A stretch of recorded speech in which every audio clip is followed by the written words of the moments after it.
Hello students, আজকের এই ভিডিওতে আমি তোমাদের সামনে আলোচনা করব ওয়েস্ট বেঙ্গল বোর্ডের ক্লাস 12 এর ইকোনমিক্স মানে অর্থনীতি সাবজেক্টটা নিয়ে। এবং ইকোনমিক্সের 2 নম্বর চ্যাপ্টারটা এখন আমি তোমাদের সামনে আলোচনা করব। চ্যাপ্টারটার নাম হলো চাহিদা, ইংরেজিতে যাকে বলে ডিমান্ড। এই চ্যাপ্টার থেকে তোমাদের ওয়েস্ট বেঙ্গল বোর্ডে এইচএস এর 2 নম্বরের একটা কোশ্চেন আসবে, ঠিক আছে। এছাড়া এখান থেকে কোনো এমসিকিউ, এসএকিউ বা 5 নম্বরের কোনো কোশ্চেন আসছে না। আর এই ভিডিওটা শুধুমাত্র কমার্সের স্টুডেন্টদের জন্য নয়, যারা আর্টসে পড়ছো তাদের ইকোনমিক্সে তাদের জন্য এই ভিডিওটা খুবই ইম্পর্টেন্ট। আর তোমরা যারা কমার্সে পড়ছো তারা পরের বছর অর্থাৎ বিকম যখন পড়বে তোমাদের ফার্স্ট সেমিস্টারে এই চ্যাপ্টারটা আছে, তো সবার জন্য ইম্পর্টেন্ট, ফার্স্ট সেমিস্টারের জন্য ইম্পর্টেন্ট, আবার এইচএস স্টুডেন্ট সে কমার্স হোক বা আর্টস হোক সবার জন্য ইম্পর্টেন্ট।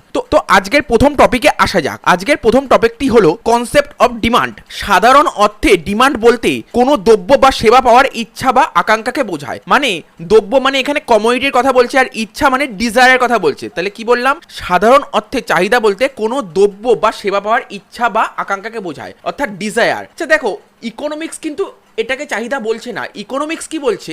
ধরো তোমার আজকে একটা আইফোন কেনার ইচ্ছা আছে, ইচ্ছা থাকলেই তো তুমি আইফোনটা কিনতে পারবে না। তা ইচ্ছার পাশাপাশি তোমার কি থাকতে হবে? তোমার কেনার সামর্থ্য থাকতে হবে, অর্থাৎ পারচেসিং পাওয়ার থাকতে হবে। তাই ইকোনমিক্স বলছে শুধুমাত্র ডিজায়ারকেই আমরা ডিমান্ড বলবো না। ডিমান্ড হতে গেলে তোমার কেনার মানে যে ক্রেতা গুডসটা কিনবে তার কেনার ক্রয় ক্ষমতা থাকতে হবে, অর্থাৎ পারচেসিং পাওয়ার থাকতে হবে। আর দুটো কাজ যদি একসঙ্গে হয় তখনই তাকে চাহিদা বলবে, মানে ইকোনমিক্সে চাহিদা বলবে। যেমন আর একটা উদাহরণ দিচ্ছি, ধরো মিস্টার রামের একটা বাইক কেনার ইচ্ছা আছে, ঠিক আছে। তো বাইক কেনার ইচ্ছা থাকলে তো হবে না। এবার ধরো বাইকটার দাম 1 লাখ টাকার বেশি, তাহলে তার সাথে সাথে তোর সামর্থ্য তো থাকতে হবে, ঠিক আছে। তো তখনই এই দুটো যদি ইচ্ছার পাশাপাশি যদি সামর্থ্য থাকে তখন তাকে চাহিদা বলবে। সুতরাং ডিমান্ডে যে দুটো মেন জিনিস সেটা কি? এক তো ডিজায়ার, ঠিক আছে, আর একটা হচ্ছে পারচেসিং পাওয়ার। এই দুটো জিনিস হতে হবে। দুটো জিনিস যখন একসঙ্গে হবে তখনই তাকে আমরা চাহিদা বলবো। এরপরে আসা যাক, ইকোনমিক্সে ডিমান্ডের একটা গুরুত্বপূর্ণ বিষয় হলো প্রাইস অফ দ্য গুডস, অর্থাৎ দ্রব্যের দাম। এটা খুবই গুরুত্বপূর্ণ। কোনো দ্রব্যের দাম মেনশন না থাকলে তাকে আমরা ডিমান্ড বলবো না। উদাহরণস্বরূপ যদি বলা হয়, একটা উদাহরণে আসে যাক, যদি এরকম বলা হয় রামের চালের চাহিদা কিরকম, ঠিক আছে, বা বলতে পারি রামের চালের চাহিদা কি পরিমাণ। এই কথা থেকে রামের চালের চাহিদা কতটা আমরা বলতে পারবো না, কারণ এখানে প্রাইসের উল্লেখ নেই। কিন্তু যদি বলা হয় 50 টাকা কেজি দামে রামের চালের চাহিদা কি পরিমাণ, তাহলে এখান থেকে আমরা বলতে পারবো রামের চালের চাহিদা কত, কেননা এখানে দামের উল্লেখ আছে। পাশাপাশি ডিমান্ড আবার টাইমের উপর ডিপেন্ড করে, তাই টাইমে মেনশন না থাকলে ডিমান্ডের পরিমাণ সঠিকভাবে বলা যাবে না। সেজন্য বলা হয় 50 টাকা কেজি দামে রামের মাসিক চালের চাহিদা কি পরিমাণ। তাহলে এই কথা থেকে সঠিকভাবে বলা যাবে যে ওই ব্যক্তির মানে রামের চালের চাহিদার পরিমাণটা কতটা, কারণ এখানে দাম এবং সময় দুটো বিষয়ের উল্লেখ আছে। তাহলে কি বুঝতে পারলে? চাহিদা হতে গেলে আমাদের দুটো জিনিস তো খুবই জরুরি, একটা প্রাইস আর একটা টাইম। প্রাইস যদি উল্লেখ না থাকে তাহলে সেখানে আমরা তাকে চাহিদা বলতে পারবো না, আর যদি টাইমও যদি মেনশন না থাকে তাহলে সেটাকেও চাহিদা বলতে পারবো না। তা এত অবধি যা বুঝলাম, এখান থেকে যে ডিমান্ড চাহিদার যে একটা সংজ্ঞায় আসতে পারি সেটা কি? কিছুক্ষণ আগে বললাম কি টাইমও থাকতে হবে আবার প্রাইসও থাকতে হবে। তাই বলছি একটি নির্দিষ্ট দামে ও নির্দিষ্ট সময়ে ক্রেতা যে পরিমাণ দ্রব্য কিনতে প্রস্তুত থাকে তাকেই ইকোনমিক্সে চাহিদা বলে। তাহলে কি বললাম? চাহিদা কাকে বলে? একটি নির্দিষ্ট দামে ও নির্দিষ্ট সময়ে ক্রেতা যে পরিমাণ দ্রব্য কিনতে প্রস্তুত থাকে তাকেই অর্থনীতিতে চাহিদা বলে। তো দেখো, ডিমান্ডটার যে সংজ্ঞাটা দিলাম আমরা, ডিমান্ডটা থেকে আমরা যা বুঝতে পারলাম সেখান থেকে আমি কয়েকটা ওয়ার্ড খুঁজে বার করলাম, ঠিক আছে। কি বলেছে দেখো, 5টা ওয়ার্ডের উপর বেস করে ডিমান্ডটা দাঁড়িয়ে আছে। বলছে ডিজায়ার ফর আ কমোডিটি, ঠিক আছে। তো কমোডিটি মানে কোনো প্রোডাক্ট। ধরো আমি আইফোনের কথাটাই যেটা বলছিলাম, আইফোন কেনার ইচ্ছা থাকতে হবে, ঠিক আছে, প্রথম পয়েন্ট। দ্বিতীয় বলছে এবিলিটি টু বাই ইট, কেনার সামর্থ্য থাকতে হবে, ঠিক আছে। তার বলছে willingness to pay for it, ঠিক আছে। এবং কেনার সামর্থ্য থাকলেই হবে না, এটা পে করার মতো নিজের ক্ষমতাও থাকতে হবে, ইচ্ছা থাকতে হবে, পে করার ইচ্ছা থাকতে হবে। দেখা গেল আমার কেনার সামর্থ্য আছে কিন্তু টাকাটা খরচ করার মতো ইচ্ছাটা নেই। অ্যাট দ্য গিভেন প্রাইস, ঠিক আছে। তো যেমন নির্দিষ্ট দাম যেটা বলেছিলাম তখন, আর ইন দ্য গিভেন টাইম, ঠিক আছে, এটা নির্দিষ্ট সময়। তো এই 5টা ওয়ার্ড তোমাদের মাথায় রাখতে হবে, ভালো করে মাথায় রাখতে হবে। এর মধ্যে যদি একটাও যদি মিস হয় তাহলে কখনোই চাহিদা সম্ভব নয়। এবার আমরা কি পড়বো? এবার আমরা পড়বো ডিটারমিনেন্টস অফ ডিমান্ড, মানে চাহিদা নির্ধারণকারী বিষয়। এই নির্ধারণকারী বিষয়ের ওপর একটা বিষয় যদি চেঞ্জ হয়ে যায় তাহলে চাহিদা চেঞ্জ হয়ে যাবে। আমরা কি জানি, কোনো কমোডিটির ডিমান্ডটা না অনেকগুলো বিষয়ের উপর ডিপেন্ড করে। সেই বিষয়গুলি এখন তোমার সামনে আলোচনা। দেখো লেখা আছে ডিএক্স, মানে এক্স দ্রব্যের চাহিদা কি কি বিষয়ের উপর ডিপেন্ড করে। এখানে লেখা আছে PX, M T, capital T, PL, small T P R. এখানে তোমরা দেখতে পাচ্ছ কি লেখা আছে ডিএক্স, ঠিক আছে, ডিএক্স মানে হচ্ছে এক্স দ্রব্যের চাহিদা, ঠিক আছে, তো মানে ডিমান্ড অফ গুডস এক্স। আচ্ছা পিএক্স এখানে লিখে দিচ্ছি DX, DX means demand of goods X, demand of goods X. তারপরে পিএক্স, পিএক্স মানে হচ্ছে প্রাইস, পিএক্স মানে পি মানে তো প্রাইস আর পিএক্স মানে price of the goods X. M মানে মানি ইনকাম, ঠিক আছে।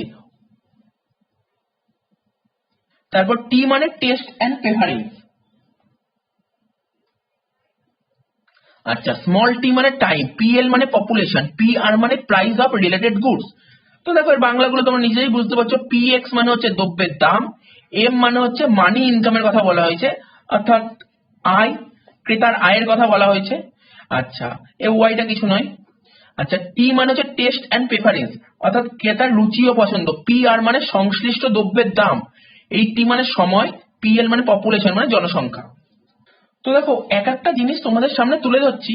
এই পিএক্স, পিএক্স মানে কি বললাম, এক্স দ্রব্যের দাম, দ্রব্যের দাম অর্থাৎ price of the goods, price of the goods. এখানে এই পি মানে বুঝতে পারছো, পি মানে প্রাইস আর ডি মানে ডিমান্ড। নর্মালি বলো কোন দ্রব্যের বা কোন কমোডিটির প্রাইস যদি বেড়ে যায়, কোন কমোডিটির প্রাইস যদি বেড়ে যায়, সেই কমোডিটির তোমার ডিমান্ড কি তোমার কাছে বাড়বে না কমবে, ঠিক আছে। আবার বলছি কোন দ্রব্যের দাম যদি বেড়ে যায় তাহলে সেই দ্রব্যের চাহিদা বাড়বে না কমবে। জেনারেল কোন দ্রব্যের দাম যদি বেড়ে যায় তাহলে সেই দ্রব্যের চাহিদাটা কমে যাবে। একইভাবে কোন দ্রব্যের দামটা যদি কমে যায় তাহলে সেই দ্রব্যের চাহিদা বেড়ে যাবে। মনে করো আমরা একটা ফোন, ঠিক আছে, ভালো একটা অ্যান্ড্রয়েড ফোন, মনে করো ভিভোর কোনো একটা ফোন, যেই ফোনটার দাম ছিল আগে 25,000 টাকা, সেই ফোনটার দামটা যদি কমে 20,000 টাকা হয়ে যায় তাহলে নিশ্চয়ই অনেকেই ফোনটা কিনবে। কিন্তু ফোনের দামটা 25,000 থেকে বেড়ে যদি এখন 40,000 টাকা হয়ে যায় তাহলে নিশ্চয়ই অনেক কম লোক কিনবে। মানে ব্যাপারটা বুঝতে পারছো আশা করি কি পারছি, আশা করি কি বলতে যাচ্ছি তুমি বুঝতেই পারছো। দ্রব্যের দামটা যত বেড়ে যাবে, ঠিক আছে, দামটা যদি বেড়ে যায় তাহলে সেই দ্রব্যের চাহিদাটা কমে যাবে, আর দামটা কমে গেলে সেই দ্রব্যের চাহিদা বেড়ে যাবে। এটাই বলছে পিএক্স। এখানে দেখতে পাচ্ছ দেখো up arrow, P up arrow হলে ডি ডাউন অ্যারো আর পি ডাউন অ্যারো হলে ডি আপ অ্যারো। তার মানে কি বুঝতে পারছো এখানে প্রাইস আর ডিমান্ডের মধ্যে কি রিলেশন আছে, ইনভার্স রিলেশন মানে বিপরীত সম্পর্ক বা নেগেটিভ রিলেশন, ঠিক আছে। এরপরে আমরা করবো এম, এম মানে মানি ইনকাম, ঠিক আছে। কোন দ্রব্যের চাহিদা মানি ইনকামের উপরও ডিপেন্ড করে, ঠিক আছে।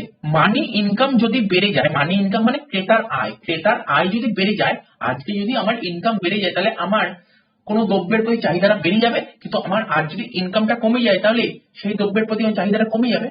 কিন্তু এর একটা এক্সেপশনে দেখা যায়, ঠিক আছে। আচ্ছা আমি যে এই কথাটা বললাম এটা নর্মাল গুডস বা স্বাভাবিক দ্রব্যের ক্ষেত্রে, ঠিক আছে, কিন্তু এর যে এক্সেপশনটা দেখা যায় তখন সেটা ইনফেরিয়ার গুডস মানে নিকৃষ্ট দ্রব্যের ক্ষেত্রে।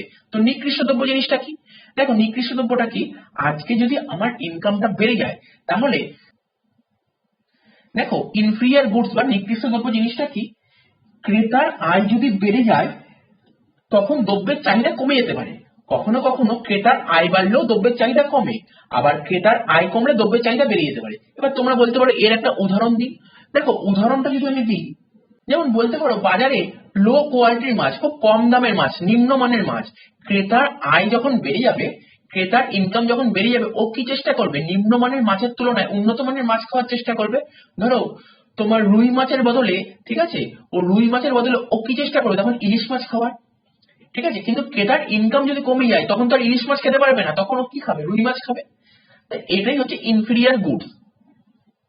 বা তোমরা এই উদাহরণটাও দিতে পারো, কোনো একজন পার্সন, ধরো মিস্টার রাম, মিস্টার রামের যদি ইনকাম বেড়ে যায় তাহলে ও ডালডার পরিবর্তে ঘি খাবে, কিন্তু রামের ইনকাম যদি কমে যায় তখন তার ও ঘি খেতে পারবে না, ঘির দাম প্রচুর, ঠিক আছে, ও তখন কি খাবে, ডালডা খাবে। তাহলে এটা হচ্ছে ইনফেরিয়ার গুডস। এটা কিন্তু এর একটা এক্সেপশন দিলাম। তার মানে মানি ইনকামের উপরও ডিমান্ড ডিপেন্ড করে। মানি বেড়ে গেলে অর্থাৎ ক্রেতার আয় যদি বেড়ে যায় তাহলে ডিমান্ড বেড়ে যাবে, ক্রেতার আয় কমে গেলে ডিমান্ড কমে যাবে, ঠিক আছে। কিন্তু এর এক্সেপশন দেখা যায় কোথায়, ইনফেরিয়ার গুডস এ। এক্সাম্পলটা দিয়ে দিলাম। এবার আমরা কি করব, এই যে টি, এই টি মানে টেস্ট এন্ড প্রেফারেন্স, ঠিক আছে। তো টেস্ট অ্যান্ড প্রেফারেন্সের ওপরও, কোনো দ্রব্যের চাহিদা টেস্ট অ্যান্ড প্রেফারেন্সের ওপরও ডিপেন্ড করে। ঠিক আছে, টেস্ট যদি ভালো হয় তাহলে সেই দ্রব্যের চাহিদা বাড়বে, আর টেস্ট যদি কম হয় তাহলে সেই দ্রব্যের চাহিদা কমবে। এর একটা এক্সাম্পল নেওয়া যাক।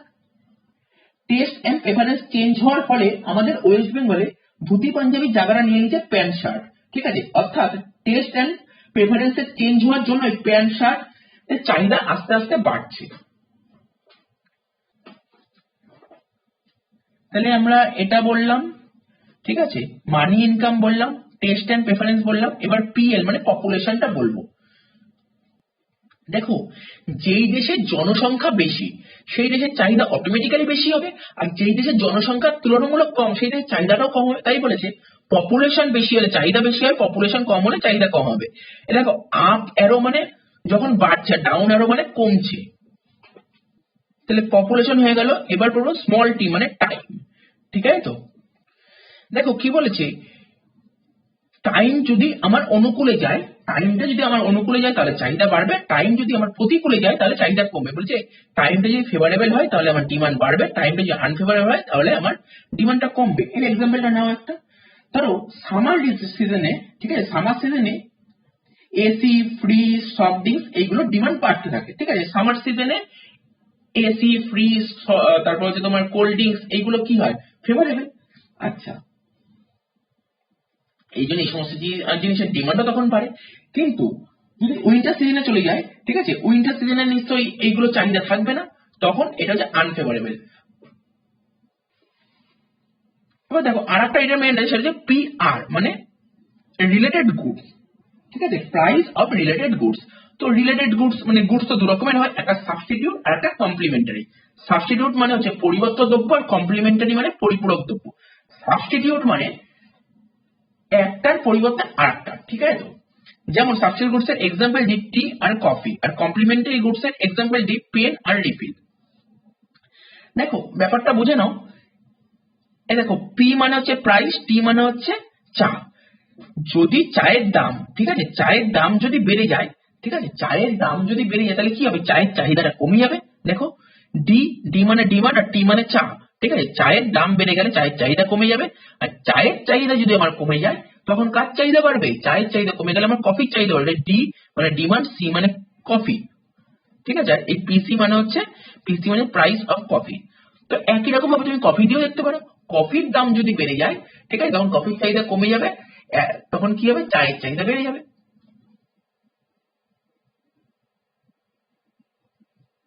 তার মানে আমরা কি বলতে পারি, চায়ের দাম যদি বেড়ে যায় তখন কফির চাহিদা বেড়ে যাবে।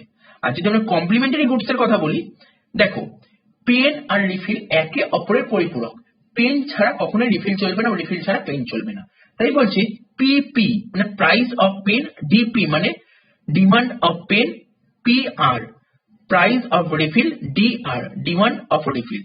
বলছে পেনের দাম যদি বেড়ে যায়, ঠিক আছে, পেনের দাম যদি বেড়ে যায় তখন পেনের চাহিদা কমে যাবে, আর পেনের চাহিদা যদি কমে যায় তাহলে নিশ্চয়ই রিফিলের চাহিদা কমে যাবে। দেখো পেন যদি কেউ ইউজ না করে তখন রিফিল দিয়ে কি হবে। ঠিক আছে, তো ব্যাপারটা বুঝতে পেরেছো। তো তোমাকে যদি কেউ বলে সাবস্টিটিউট গুডস কাকে বলে, কখনো শর্ট কোশ্চেন দেয় পরিবর্ত দ্রব্য কাকে বলে, তখন কি লিখবে, একটি দ্রব্যের পরিবর্তে মানে চায়ের পরিবর্তে অপর দ্রব্যটি ব্যবহার করা হয়। মানে চায়ের পরিবর্তে যখন কফি ব্যবহার করা হয় তখন তাকে পরিবর্ত দ্রব্য বলে। যেমন চা কফি বলেইছি মাত্র, উদাহরণটা নিয়ে আর বোঝাতে হবে না। আর পরিপূরক দ্রব্য যদি কমপ্লিমেন্টারি গুডস বলে তখন কি লিখবে, তুমি লিখবে যে দ্রব্যগুলি একসাথে ব্যবহার করা হয় তাকে পরিপূরক দ্রব্য বা কমপ্লিমেন্টারি গুডস বলে। যেমন তুমি কমপ্লিমেন্টারি গুডস এ তুমি এই এক্সাম্পলটাও দিতে পারো, মোটর গাড়ি এন্ড পেট্রোল। এইবার আমরা পড়বো ল অফ ডিমান্ড মানে চাহিদার সূত্র। ইকোনমিক্সে যদি কোনো ল থাকে সবচেয়ে ইজি ল হচ্ছে ডিমান্ডের ল। ঠিক আছে, তো এই ল অফ ডিমান্ড নিয়ে কে প্রথম অ্যানালাইসিস করেছিল, প্রফেসর মার্শাল। ঠিক আছে, তিনি কি বলেছিল, কোন দ্রব্যের দাম, ঠিক আছে, কোন দ্রব্যের দাম এবং চাহিদার মধ্যে যে রিলেশন সেটাই হচ্ছে ল অফ ডিমান্ড। এই লতে কি বলা ছিল, দেখো তোমরা দেখতে পাচ্ছ, যেটা বারবার বলছি, প্রাইস যদি বেড়ে যায় তাহলে ডিমান্ড কমে যাবে, প্রাইস কমে গেলে ডিমান্ড বেড়ে যাবে।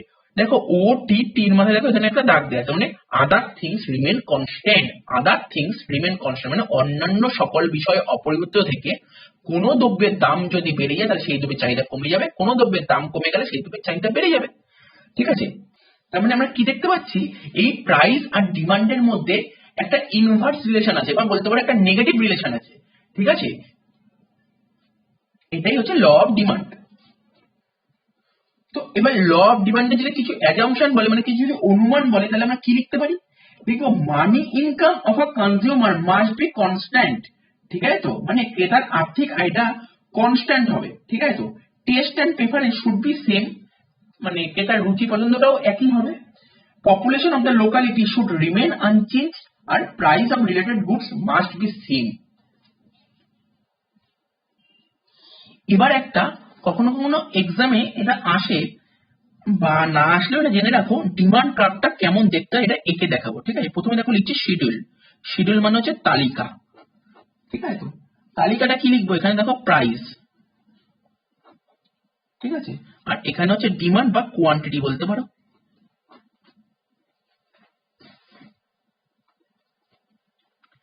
প্রাইস যখন 5, ঠিক আছে, প্রাইস যখন 5 তখন ডিমান্ড হচ্ছে 80। প্রাইস যখন 10, ঠিক আছে, ডিমান্ড তখন 50। প্রাইস যখন 50, ডিমান্ড তখন 30। ঠিক আছে, তো দেখতে পারলে বলছে কোন দ্রব্যের দাম যখন 5 টাকা তখন সেই দ্রব্যের চাহিদা হচ্ছে 80। তাহলে প্রাইস তো রুপিসে হবে, ডিমান্ড ধরো সাপোজ ধরে নিচ্ছি কোনো একটা ইউনিট, যে ইউনিটের কথা বলছি সেটা কেজিতে। ঠিক আছে, তো দ্রব্যের দাম যখন 5 টাকা, চাহিদা তখন 80 কেজি। দ্রব্যের দাম বেড়ে 5 থেকে 10 হলে তখন চাহিদা হবে, ঠিক আছে, দাম বেড়ে গেছে তার মানে কি হবে, চাহিদা কমবে। তাহলে চাহিদা কত হলো, 50 কেজি 80 কেজি থেকে। এবার বলছে যখন 10 টাকা ছিল 10 থেকে 15 হলো, 10 থেকে 15 মানে হচ্ছে তোমার দাম আবার বেড়ে যাচ্ছে, তাহলে চাহিদা আরো কমবে, 30 কেজি হয়ে গেল। এবার দেখো এটা ছবিটা আঁকবো।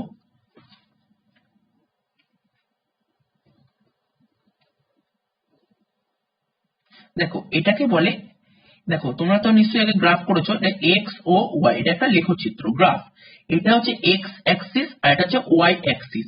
এক্স অ্যাক্সিসে আমরা কি দেখাই, আমরা দেখাই ডিমান্ড। কি দেখাবো, এক্স অ্যাক্সিসে ডিমান্ড, আর ওয়াই অ্যাক্সিসে কি দেখাবো, প্রাইস।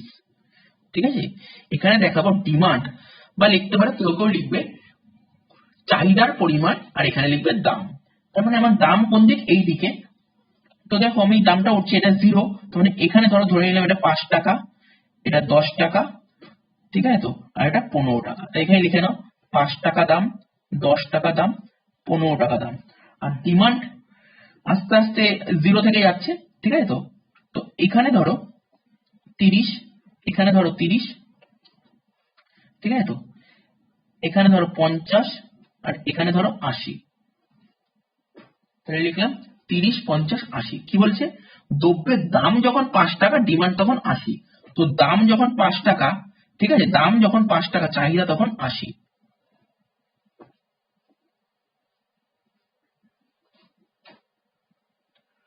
দেখো এখানে হচ্ছে, এবার বলছে দ্রব্যের দাম যখন 10 টাকা, চাহিদা তখন 50।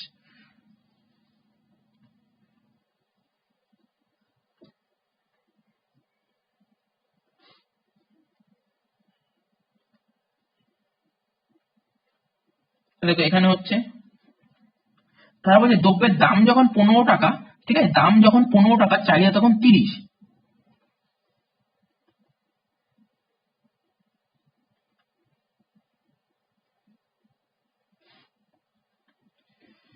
এখানে হচ্ছে, এবার কি করব আমরা, এইবার এইগুলোকে আমরা যোগ করে দেবো। এ দেখো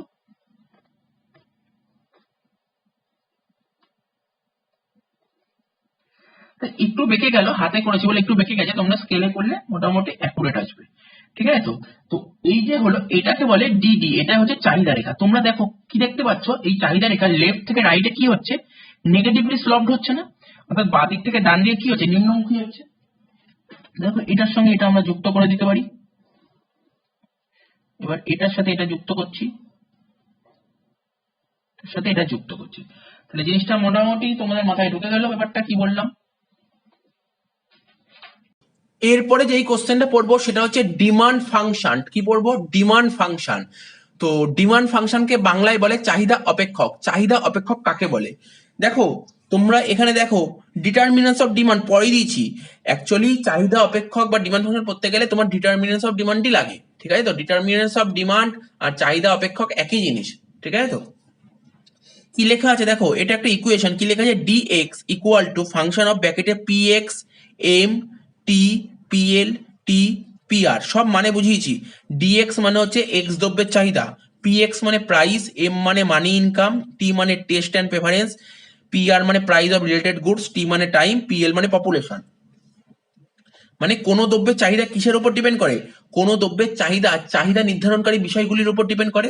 এটা এক্স, ডিএক্স মানে কোন দ্রব্যের চাহিদা, কোন দ্রব্যের চাহিদা চাহিদা নির্ধারণকারী এই যে এই সমস্ত বিষয়গুলির উপর ডিপেন্ড করে। এই দুজনের মধ্যে যে একটা ম্যাথামেটিক রিলেশন বা বলতে পারো একটা ফাংশনাল রিলেশন, এটাই হচ্ছে তোমার ডিমান্ড ফাংশন। কি বলছিলাম? যে একই কথা বারবার বলছি, কোন দ্রব্যের চাহিদা অনেকগুলি বিষয়ের উপর নির্ভর করে। কি কি বিষয়ের উপর নির্ভর করে এইমাত্র বললাম, ঠিক আছে তো? তো চাহিদা নির্ধারণকারী বিষয়গুলি যে কোনো একটার পরিবর্তনের ফলে, এই যে চাহিদা যে সমস্ত বিষয়ের উপর ডিপেন্ড করে তার উপর একটা বিষয় যদি পরিবর্তন হয় না, তাহলে চাহিদার পরিবর্তন হতে পারে।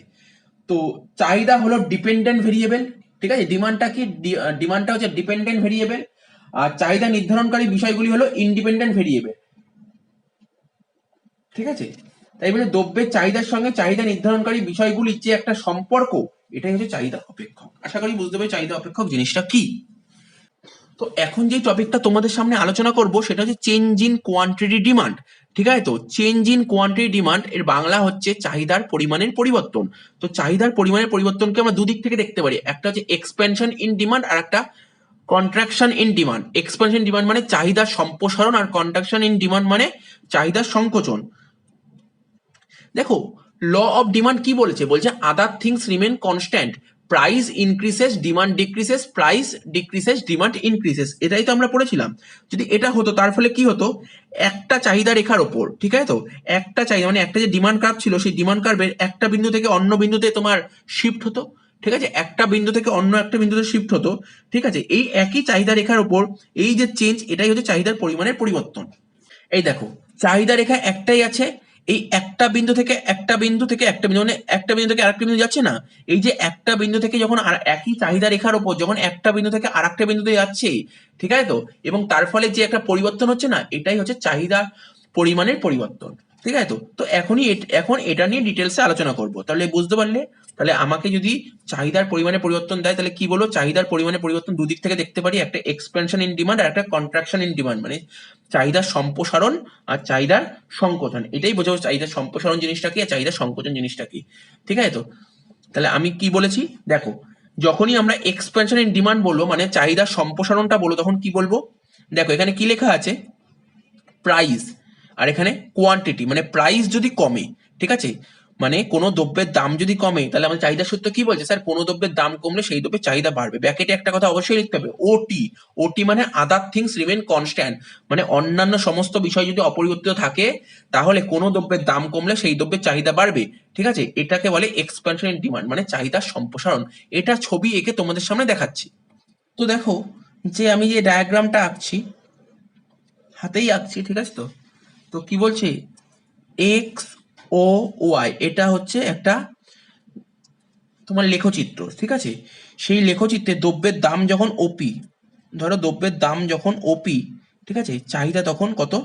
O Q.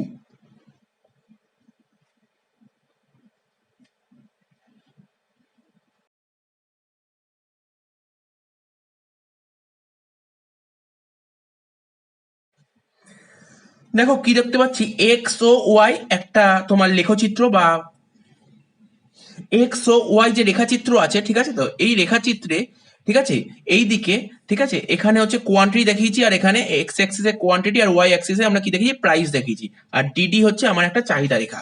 তো দ্রব্যের দাম যখন ওপি, দ্রব্যের দাম যখন ওপি, চাহিদা তখন কি? চাহিদা তখন ও কিউ, ঠিক আছে তো? এবার দাম কমেছে, কারণ আমার এখানে কন্ডিশন ছিল প্রাইস কমবে, তো দাম কমেছে, দাম কমে ওপি থেকে ওপি ড্যাশ হলে তাহলে কি হবে? চাহিদা বাড়বে। চাহিদা ও কিউ থেকে বেড়ে চাহিদা ও কিউ ওয়ান হয়েছে, ঠিক আছে? তো দ্রব্যের দাম যখন ওপি ছিল, ঠিক আছে, তখন চাহিদা ছিল ও কিউ, যেটা কিনা আমরা এ বিন্দুতে দেখিয়েছি। আর দ্রব্যের দাম কমে ওপি থেকে ওপি ড্যাশ হলে চাহিদা ও কিউ থেকে বেড়ে ও কিউ ড্যাশ হলে এটা বি বিন্দুর মাধ্যমে দেখিয়েছি। তার মানে কি আগে এ বিন্দুতে ছিল চাহিদা, এখন সেটা এ বিন্দু থেকে বি বিন্দুতে শিফট করছে, একই চাহিদার উপরে একটা চাহিদা রেখার উপরই শিফট করছে, এটাকেই বলে এক্সপেনশন ইন ডিমান্ড। আশা করি ব্যাপারটা বুঝতে পেরেছো। এবার কি করব, এবার দেখো তোমরা স্ক্রিনে দেখতে পাচ্ছ কি আছে, কনস্ট্রাকশন ইন ডিমান্ড মানে চাহিদার সংকোচন, মানে দ্রব্যের দাম যদি বেড়ে যায়, ঠিক আছে, দ্রব্যের দাম যদি বেড়ে যায় তাহলে কি হয়, চাহিদা কমে যাবে, আদার থিংস রিমেন কনস্ট্যান্ট।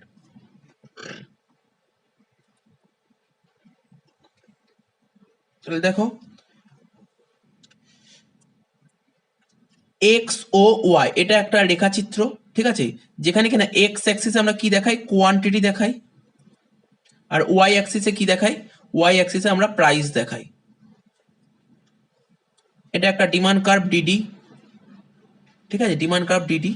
তো দ্রব্যের দাম যখন ওপি, ঠিক আছে, দ্রব্যের দাম যখন ওপি, চাহিদা তখন ও কিউ, ঠিক আছে। এবার দাম কি বলে, দাম বাড়বে বলেছে, ওপি থেকে দাম বেড়ে যদি ওপি ড্যাশ হয়, ওপি ড্যাশ হয়, ঠিক আছে, তাহলে দাম বাড়লে কি হবে, চাহিদা কমবে। দেখো চাহিদা এখানে ছিল ও কিউতে ছিল, চাহিদা কমে এই দিক চলে আসবে, মানে কি ও কিউ ড্যাশ, ঠিক আছে। তার মানে দ্রব্যের দাম যখন ওপি ছিল, চাহিদা তখন ছিল কত, চাহিদা ছিল তখন ও কিউ, যেটা কিনা আমরা এ বিন্দুর মাধ্যমে দেখিয়েছি। এবার দাম ওপি থেকে বেড়ে ওপি ড্যাশ হলে চাহিদা তখন ও কিউ থেকে কমে ও কিউ ড্যাশ হলো, যেটা কিনা আমরা বি বিন্দুর মাধ্যমে দেখিয়েছি, ঠিক আছে। তো তার মানে আগে চাহিদা ছিল এ বিন্দুতে, এখন চাহিদা গেছে বি বিন্দু, এ বিন্দু থেকে বি বিন্দুতে গেছে। তার মানে এখানে কি দেখতে পাচ্ছ, এই এক্সটেনশন ইন ডিমান্ড এটা ডাউনওয়ার্ড হচ্ছে, একটা বিন্দু থেকে আরেকটা বিন্দু ডাউনওয়ার্ড হচ্ছে। আর এখানে কি দেখতে পাচ্ছ, একটা বিন্দু থেকে আরেকটা বিন্দুতে আপওয়ার্ড হচ্ছে। তো জিনিসটা বোঝা গেল। এইবার আমরা যে পুরো বিষয়টা না, তো আমাকে যদি পরীক্ষায় দেয়, এটা তো তোমাদের দেবে না, আমি জাস্ট বলে দিলাম, মানে চাহিদার পরিমাণে পরিবর্তন দুদিক থেকে দেখতে পারি, ঠিক আছে, একটা হচ্ছে সম্প্রসারণ, একটা সংকোচন। এই সম্প্রসারণ আর সংকোচন দুটো জিনিসকে আমরা একটা কার্ভে দেখাবো, ঠিক আছে। তো তো দেখো পুরো বিষয়টা, এটা হচ্ছে এক্স ও ওয়াই রেখাচিত্র, ঠিক আছে, এইদিকে প্রাইস দেখাই আর এইদিকে আমরা কোয়ান্টিটি দেখাই, ঠিক আছে। তো আর এটা চাহিদা রেখা ডিডি, ঠিক আছে। তো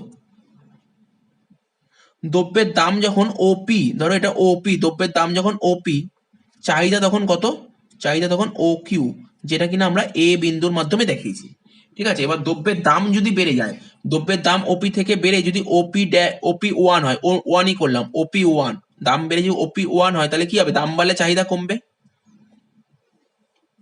কত হচ্ছে ও কিউ ওয়ান, যেটা কিনা আমরা বি বিন্দুর মাধ্যমে দেখিয়েছি।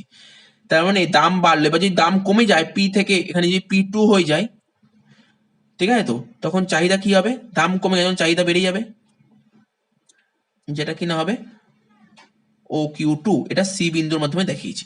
তাহলে জিনিসটা বুঝতে পারলে, দাম বাড়ছে, এইদিকে দাম বাড়ছে আর এইদিকে দাম কমছে,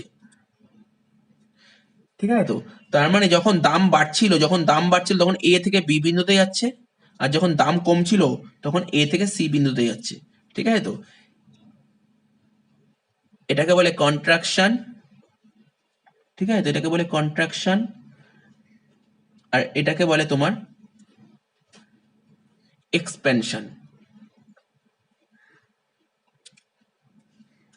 তাহলে পুরো ব্যাপারটা ক্লিয়ার করে দিলাম, কিছুই নেই জিনিসটা, জাস্ট তোমাদের কয়েকটা জিনিস বোঝালাম। হয়তো তোমাদের বইতে শুধু এই ছবিটাই পাবে, আর আমি যে আগে দুটো বোঝালাম ওইটা পাবে না, তো আমি দুটো দিয়েই বুঝিয়ে দিলাম। পরে যে টপিকটা পড়ো সেটা হচ্ছে change in demand. Change in demand জিনিসটা কি, দেখো আমরা তো জানতাম চাহিদা কি কি বিষয়ের উপর ডিপেন্ড করে, ঠিক আছে, শুধুমাত্র একটা বিষয়, সেটা হচ্ছে দ্রব্যের দাম মানে প্রাইস। প্রাইসের কোনো চেঞ্জ হবে না, প্রাইস ছাড়া বাকি যে সমস্ত বিষয়ের উপর চাহিদা ডিপেন্ড করতো, সমস্ত বিষয় চেঞ্জ হওয়ার ফলে সমস্ত বিষয়, যেমন কি কি বলেছিলাম, মনে করো কি কি বলেছিলাম, পি এক্স তো চেঞ্জ হবে না, মানে এক্স দ্রব্যের দাম চেঞ্জ হবে, এছাড়া হলো এম, ঠিক আছে, এম মানে ক্রেতার আয়, এটা চেঞ্জ হবে, PL population, P R price of related goods, small T একটা টাইম ছিল, ঠিক আছে, আর একটা টি মানে টেস্ট ছিল। এই সমস্ত বিষয়ের সমস্ত চেঞ্জ হবে, চেঞ্জ হওয়ার ফলে চাহিদার পরিমাণ বাড়তেও পারে কমতেও পারে, এটাই হচ্ছে তোমার চেঞ্জ ইন ডিমান্ড। এই চেঞ্জ ইন ডিমান্ড যে বাড়তেও পারে মানে ইনক্রিজ, কমতেও পারে মানে ডিক্রিজ। আর ইনক্রিজ ইন ডিমান্ড প্রথমে পড়বো, তারপর ডিক্রিজ ইন ডিমান্ড পড়বো। তো ইনক্রিজ ইন ডিমান্ড কি বললাম এইমাত্র, ইনক্রিজ ইন ডিমান্ড মানে ডিমান্ড বেড়ে যাবে, চাহিদা বেড়ে যাবে, চাহিদা বেড়ে যাবে, দামের তো কোনো চেঞ্জই হবে না, বাকি সমস্ত জিনিস চেঞ্জ হবে। তো এটা যদি একটা ছবি আকারে দেখাই, এই যে এক্স ও ওয়াই,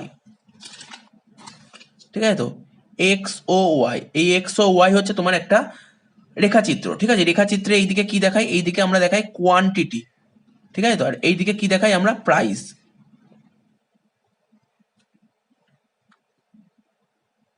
ধরো আমার চাহিদা রেখা ডিডি, ঠিক আছে? চাহিদা রেখা ডিডি, দ্রব্যের দাম যখন ওপি, ঠিক আছে? দ্রব্যের দাম যখন ওপি, চাহিদা তখন ও কিউ। তাহলে কি বললাম, দ্রব্যের দাম যখন ওপি, চাহিদা তখন ও কিউ। এবার বলছে দামের তো কোনো চেঞ্জ হবে না, দাম যা ছিল তাই আছে, কিন্তু চাহিদা বেড়ে যাবে। তা চাহিদা তো ডিডি ছিল, চাহিদা বেড়ে যাবে মানে ওপরের দিকে, চাহিদা বেড়ে যাবে মানে ওপরের দিকে, আর চাহিদা কমে যাবে মানে নিচের দিকে। চাহিদা বেড়ে যাবে বলেছে, তো মানে ওপরের দিকে হবে, কি হবে, ডি ডি ড্যাশ, ঠিক আছে? তো ডি ডি ড্যাশ, আর দাম তো একই আছে, তো এরকম হবে। আর এটা হচ্ছে কিউ ড্যাশ। তার মানে দ্রব্যের দাম যখন ওপি, চাহিদা তখন ও কিউ, এটা হচ্ছে আমরা এ বিন্দুর মাধ্যমে দেখিয়েছি। আচ্ছা, দ্রব্যের দাম একই থাকা সত্ত্বেও চাহিদার পরিমাণ বেড়ে গেছে, ঠিক আছে? এটা কোন বিন্দু দেখাবো, এটা বি বিন্দুর মধ্যে দেখাবো। তাহলে এ বিন্দু থেকে বি বিন্দুতে শিফট হচ্ছে।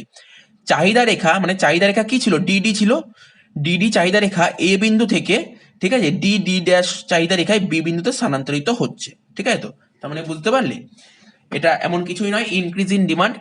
ইনক্রিজ ইন ডিমান্ড হচ্ছে এই যে চাহিদা রেখা ডিডি ছিল, সেই ডিডি থেকে ডি ডি ড্যাশে স্থানান্তরিত হচ্ছে, অর্থাৎ এ বিন্দু থেকে বি বিন্দুতে স্থানান্তরিত হচ্ছে, এটাই হচ্ছে ইনক্রিজ ইন ডিমান্ড, ঠিক আছে? এবার আমরা ডিক্রিজ ইন ডিমান্ড পড়বো, কিছুই হবে না, প্রাইসের তো কোনো চেঞ্জ হবে না, কিন্তু কোয়ান্টিটির চেঞ্জ হবে। তো দেখো যেটা বললাম, কোয়ান্টিটি চেঞ্জ হবে, প্রাইসের তো কোনো চেঞ্জ হবে না, প্রাইসের কোনো চেঞ্জ হবে না, কিন্তু অন্যান্য বিষয় চেঞ্জ হবে। অন্যান্য বিষয় চেঞ্জ হওয়ার ফলে তোমার কোয়ান্টিটি চেঞ্জ হচ্ছে, মানে কোয়ান্টিটি কমে যাবে, ঠিক আছে? ডিক্রিজ ইন ডিমান্ড মানে কোয়ান্টিটি কমে যাবে। তাহলে দেখো ছবিটা দেখো, দেখাচ্ছি। এটা ডিডি চাহিদা রেখা, ঠিক আছে? তো এক্স ও ওয়াই, এটা হচ্ছে একটা গ্রাফ, ঠিক আছে? গ্রাফে এইদিকে প্রাইস দেখায়, আর এইদিকে কি দেখায়, কোয়ান্টিটি দেখায়, ঠিক আছে? তো তো দ্রব্যের দাম দেখো, দ্রব্যের দাম বলেছে ওপি, যখন দ্রব্যের দাম ওপি, চাহিদা তখন ও কিউ, ঠিক আছে? দ্রব্যের দাম যখন ওপি, চাহিদা তখন ও কিউ। আর এখন কি বলেছে, চাহিদা কমে যাবে, কমে যাবে মানে এটা তো মেন চাহিদা, বেড়ে গেলে ওপরে, কমে গেলে নিচের দিকে। এই দেখো কমে যাবে মানে এই যে দেখো নিচের দিকে, তার মানে দাম তো একই থাকবে, চাহিদা হচ্ছে এই দেখো, এই যে চাহিদাটা আসছে, ঠিক আছে? তো তাহলে এটা হচ্ছে কিউ ওয়ান। তার মানে জিনিসটা বুঝতে পারলে, যখন দ্রব্যের দাম ওপি ছিল, চাহিদা তখন ও কিউ ছিল, যেটা কিনা এ বিন্দুর মাধ্যমে দেখিয়েছি। এখন ঠিক আছে, দ্রব্যের দাম একই থাকা সত্ত্বেও চাহিদার পরিমাণ কমে গেছে, যেটা বি বিন্দু দেখিয়েছি, মানে এ বিন্দু থেকে বি বিন্দুতে স্থানান্তরিত হচ্ছে। তাহলে জিনিসগুলো কিছুই নাই, বুঝতে পেরেছি। এখন এই দুটোকে, ঠিক আছে, মানে চেঞ্জ ইন ডিমান্ডটা, ইনক্রিজ ইন ডিমান্ড আর ডিক্রিজ ইন ডিমান্ড দুটোকে একসাথে করবো, যেটা তোমাদের বইতে দিয়েছে ছবি। তো দেখো একসাথে করলে কি হবে, এটা হচ্ছে এক্স ও ওয়াই, এটা হচ্ছে তোমাদের একটা গ্রাফ, ঠিক আছে? তো দ্রব্যের দাম ধরো এটা হচ্ছে ওপি, প্রথমে ডিমান্ড কার্ভ এটা ছিল ডিডি, তো দ্রব্যের দাম যখন ওপি, চাহিদা তখন কত, ও কিউ,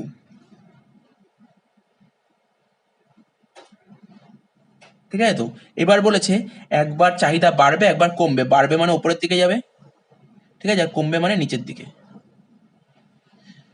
তো দাম একই আছে, তাহলে চাহিদা কত হবে এখানে, আচ্ছা,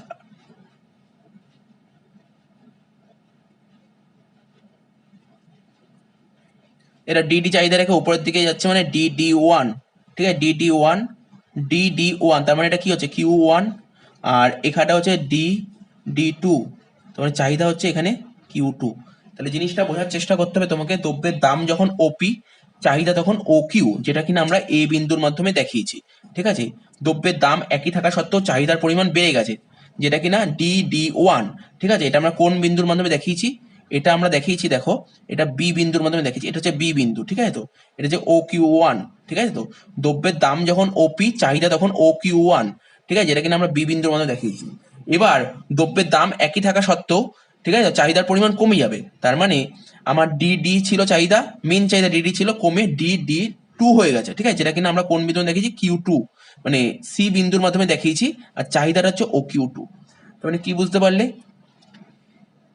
এ থেকে বিতে একবার যাচ্ছে, আবার এ থেকে সিতে, ঠিক আছে? তো তাহলে পুরো ব্যাপারটা মোটামুটি ক্লিয়ার করে দিলাম।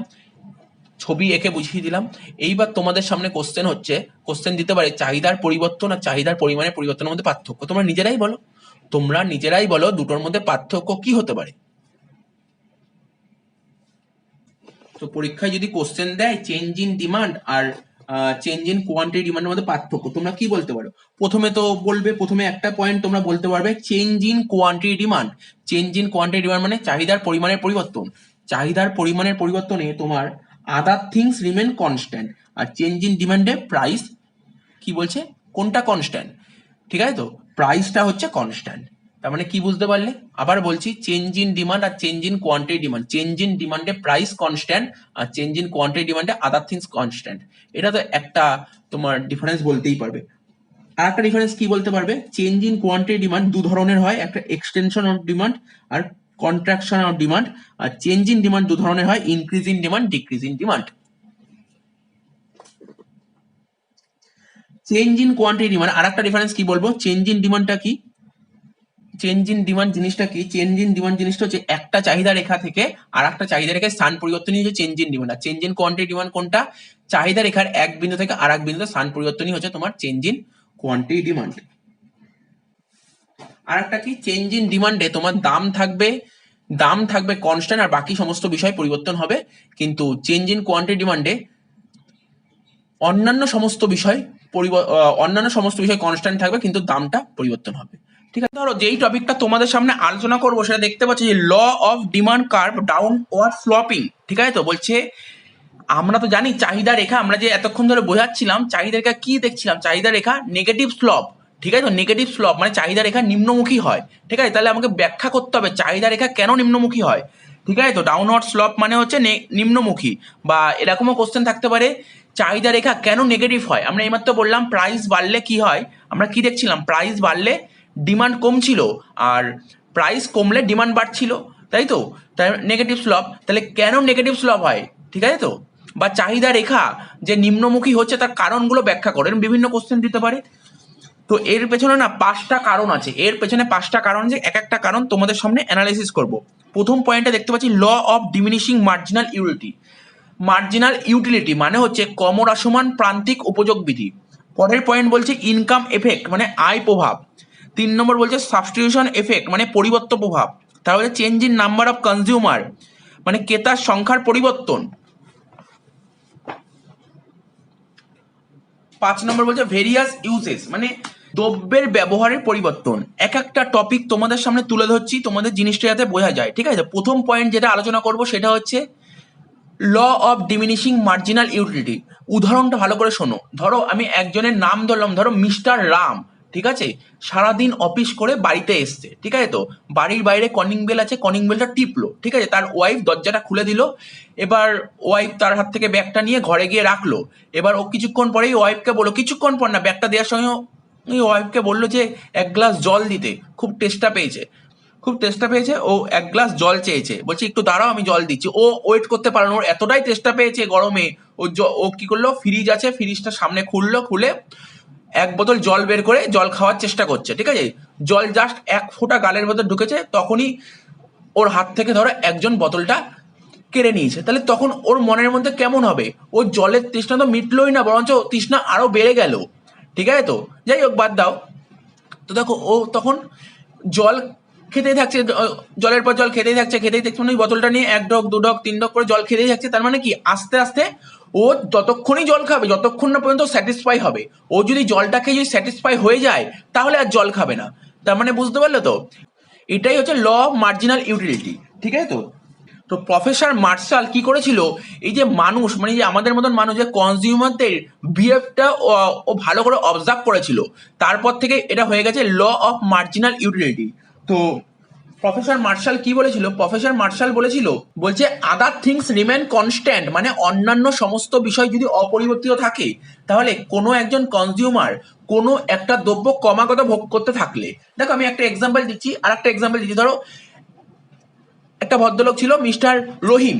ঠিক আছে, তো ওকে ধরো কেউ কমলা লেবু খেতে দিয়েছে, একটা কমলা লেবু খেতে দিয়েছে, ঠিক আছে, কমলা লেবু এক পিস খেতে, একটা মানে কি এক পিস কমলা লেবু খেতে দিয়েছে, তার মানে কি ও খুব ভালো লাগলো, তখন ও হাত পাতো বলে আর এক পিস কমলা লেবু দাও, ঠিক আছে। তো তাহলে তার মানে কি প্রথমবার যে এক পিস কমলা লেবু খেলো তখন যেই তৃপ্তিটা ও পেলো সেকেন্ড বার যখন কমলা লেবুটা আবার খেলো তৃপ্তিটা একটু কম পাবে, ঠিক আছে। তো আবার তারপরের বার আবার কমলা লেবু ছিল, তখন কমলা লেবু খেলো তখন তৃপ্তি আর একটু কম পাবে, এরকম করতে করতে যত কমলা লেবু খেতে থাকবে তত তৃপ্তিটা আস্তে আস্তে কমতে থাকবে। একটা সময় আসবে যেই সময়ের পর না ওর কমলা লেবু খেতে ইচ্ছা করবে না, তিতে লাগবে, ঠিক আছে। তো ওকে দিলেও ও খাবে না। ধরুন একটা মানুষের খুব খিদে পেয়েছে, ঠিক আছে, তো ও খেতে বসলো, তো খেতে বসলে একটা মানুষ কত ওকে যত খুশি খাবে তত খেতে থাকবে। ধরো একটা মানুষ খাচ্ছে খাচ্ছে খাচ্ছে, ধরো একটা লেভেল, দুটো লেভেল, তিনটে লেভেল অবধি খেলো, তারপরে তো আর খেতে পারবে না, তাহলে ওভার মানে বেশি খেলে কি হবে, তোর বমিটিং হয়ে যাবে। তো ব্যাপারগুলো আশা করি বুঝতে পারছো, মানে যতটা যতক্ষণ না পর্যন্ত স্যাটিসফাই হবে ততক্ষণ ও খেতে থাকবে, ঠিক আছে। তো তো প্রফেসর মার্শাল এটাই অবজার্ভ করেছিল। তো সেটাই কি বলছি, বলছে আদার থিংস রিমেন কনস্ট্যান্ট, মানে অন্যান্য সমস্ত বিষয় যদি অপরিবর্তিত থাকে তাহলে কোনো একজন কনজিউমার কোনো একটা দ্রব্য ক্রমাগত ভোগ করতে থাকলে সেই দ্রব্যটির প্রান্তিক উপযোগিতা মানে মার্জিনাল ইউটিলিটি একটা সময় পর কমে আসবে, ঠিক আছে। এবার তোমরা বলবে স্যার মার্জিনাল ইউটিলিটি জিনিসটা কি? মার্জিনাল ইউটিলিটি তোমরা ক্লাস 11-এ পড়েছিলে, মানে প্রান্তিক উপযোগিতা। এই প্রান্তিক উপযোগিতা তোমাদের বোঝাচ্ছি, শোনো। এই দেখো তোমাদের বোঝানোর জন্য একটা উদাহরণ তৈরি করেছি। এই দেখো জিরো, একটা মানুষ ধরো কিছুই খেত না, ধরো কমলা লেবুর কথাই বলছি, ও ধরো যখন একটাও কমলা লেবু খেত না তখন ওর উপযোগিতা, দেখো ইউটিলিটিকে বাংলায় বলে উপযোগিতা, এই টিইউ মানে টোটাল ইউটিলিটি আর এমইউ মানে মার্জিনাল ইউটিলিটি। টোটাল ইউটিলিটি মানে মোট উপযোগ আর এমইউ মানে প্রান্তিক উপযোগ, ঠিক আছে। ও যখন একটাও কমলা লেবু খেত না তার কাছে কোনো উপযোগ ছিল না, ও যখন একটা কমলা লেবু খেলো, ঠিক আছে, এক পিস কমলা লেবু খেলো তখন তার উপযোগিতা ছিল 20। স্যার আপনি কি করে বুঝলেন উপযোগিতা 20? আমরা অ্যাজাম্পশন করছি, ইকোনমিক্স না অ্যাজাম্পশনের উপর বেস করে দাঁড়িয়ে, ঠিক আছে, অনুমান করছি। আমি মনে করছি যখন এক পিস কমলা লেবু খাচ্ছে তখন ওর উপযোগিতা 20। মার্জিনাল ইউটিলিটি পরে বলছি, যখন দু পিস কমলা লেবু খাচ্ছে তখন ওর ইউটিলিটি কত হলো? 38। মানে একটা যখন কমলা লেবু খেলো তখন ইউটিলিটি 20, আর দুটো কমলা লেবু যখন খেলো তখন ইউটিলিটি হলো 38। তার মানে ইউটিলিটি কত বাড়লো? যখন একটাই 20 ছিল, দুয়ে 38 হলো, মানে যখন একটা কমলা লেবু এক্সট্রা খেলো তখন ওর ইউটিলিটি 18 বাড়লো না, 20 ছিল 38 হলো, কত বাড়লো? 18 বাড়লো। এটাকেই বলে মার্জিনাল ইউটিলিটি, ঠিক আছে, বুঝতে পারলে তো? তার মানে এটাই মাথায় রাখো। ও মানে ধরো ওই মিস্টার রাম যখন অফিস থেকে ফিরে এক ঢোক জল খেলো তখন যেই ইউটিলিটি পেয়েছিল, দ্বিতীয় ঢোক জল খেলো, ঠিক আছে, যে এক্সট্রা যে ইউটিলিটি পেলো ওটাই হচ্ছে মার্জিনাল ইউটিলিটি। তার মানে কি ওই মিস্টার রাম যতক্ষণ না পর্যন্ত স্যাটিসফাই হবে ততক্ষণ পর্যন্ত ও জল খেতেই থাকবে, স্যাটিসফাই হয়ে গেলে আর জল খাবে না, ঠিক আছে, স্যাটিসফাই হয়ে গেলে আর জল খাবে না। তাহলে বুঝতে পারলে মার্জিনাল ইউটিলিটি কি?